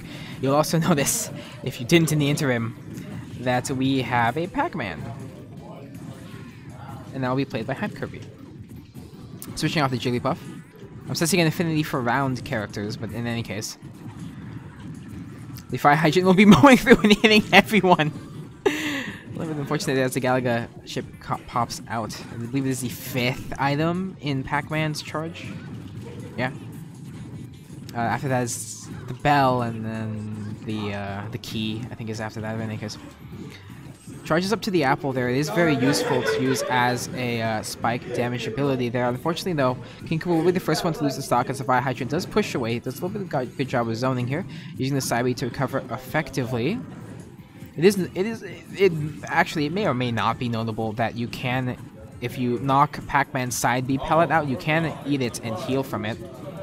Stocks being exchanged as Donkey Kong Champion is the last one with 3 stocks remaining. 150% on Champion, and it's now all gone. Because stocks have been equalized now. And we're sitting a little bit in terms of a team advantage there. And there was that key dealing so much damage to everybody in the way. A little bit interesting though, because since that pierces through everyone, it's potentially that everyone, including his own teammate, can get hit. Something's happening over there, am I right? In any case. Well, the problem there is KingKoopa does end up losing his stock. A little bit unfortunate. Champion going with the up tilt. Cruztation gets knocked away. And the orange for Champion will knock out his other stock. Gotta have your vitamin C here. HypeKirby is the only one left on 2 stocks right now as Cruztation and Champion look to even that out. Melon is charged up here. Heavy hitter. Slow moving, however. Oh, nope. He went for the Galaga. Pellet is ready. I think Lucina got the heal there because she got pretty low in health. But in any case, Cruztation now just trying to knock away and eliminate HypeKirby's last remaining stock as Champion makes his recovery onto the stage. Again, HypeKirby is sitting on 100+ health. There was an extra stock available. And KingKoopa will take it. So KingKoopa is left alone in the 1 versus 2, and Cruztation and Champion will look to close and take advantage of a 2v1 here. Excellent timing of the forward throw to catch both Cruztation and Champion. Standard air will knock them out here. Not a lot of teams in here. Here it is. Juggling the combo. Not the huge combo of ping pong, and I mean, technically speaking, he is ahead on XP, but that's because there are 2 of them. Unfortunate team damage there coming out. Back air coming out. Don't underestimate KingKoopa in this situation. Charge Shield Breaker does connect. Side B to make the recovery. Standard B is available, and that's going to be Lucina out. It's 100-100 even. 1 stock each. Champion versus KingKoopa here. Perfect shield. Fully charged Standard B is available for Champion here. That is an option here. Firefox is going to be able to make the recovery. And the up tilt is going to do it. It's going to be 2-2. We're going to game number 5.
Final game here again. The series is tied 2-2. So I had a bit of a vote attack or something. Currently, you will notice that, as I said before, that KingKoopa has switched over to the cloud here, and it's currently 2 stocks even all. 75%, 60% on the red team. HypeKirby and KingKoopa are currently in lead, however Cruztation and DaChimpion are currently looking to even the playing field. However, unfortunately, Champion losing a stock is a little bit of a bump in the road there for that strategy, as HypeKirby is currently looking for an opening to sleep, I imagine, and unfortunately it seems like that was a team kill from courtesy of KingKoopa, who's still holding on to the limit break, and the spike on the Lucina as she's trying to recover. Well timed. Limit break is available, but unfortunately, HypeKirby does die, leaving this a 1-stock all. Making this another even game. Potentially, we could have another one-on-one here, depending on how this all turns out. And Jigglypuff from the one-on-one isn't the strongest. And it looks like Cruztation and Champion are going to focus down on the squisher of the 2 players right now, although they are both relatively high. Champion does miss the combo. 1 sleep could end all of this, actually. Aside from Lucina, who could use a little bit more softening up, but it is a potentiality. Limit break has available, and there's a standard B combo, and unfortunately, Donkey Kong is just a little bit too heavy of a character to be taken out that easily. The heavy hitting Donkey Kong being paired with the somewhat more agile and lighter Lucina. Waiting for this limit breaker. Side B isn't going to connect for Donkey Kong as Cloud charges his limit break, backs away from Lucina, from Cruztation. Using his shield to defend. Grab, not a little bit too greedy there. Everyone above 100%, and the back air from Jigglypuff is going to end it here. KingKoopa misses a lot of things. Oh no! The double kill with the grab! Accidentally grabbing his teammate, sets it up for the side smash, and well, Cruztation and Champion take the series. My god. You guys won the whole tournament. I'm so happy about that. It's just double. Congratulations. Koopa, why?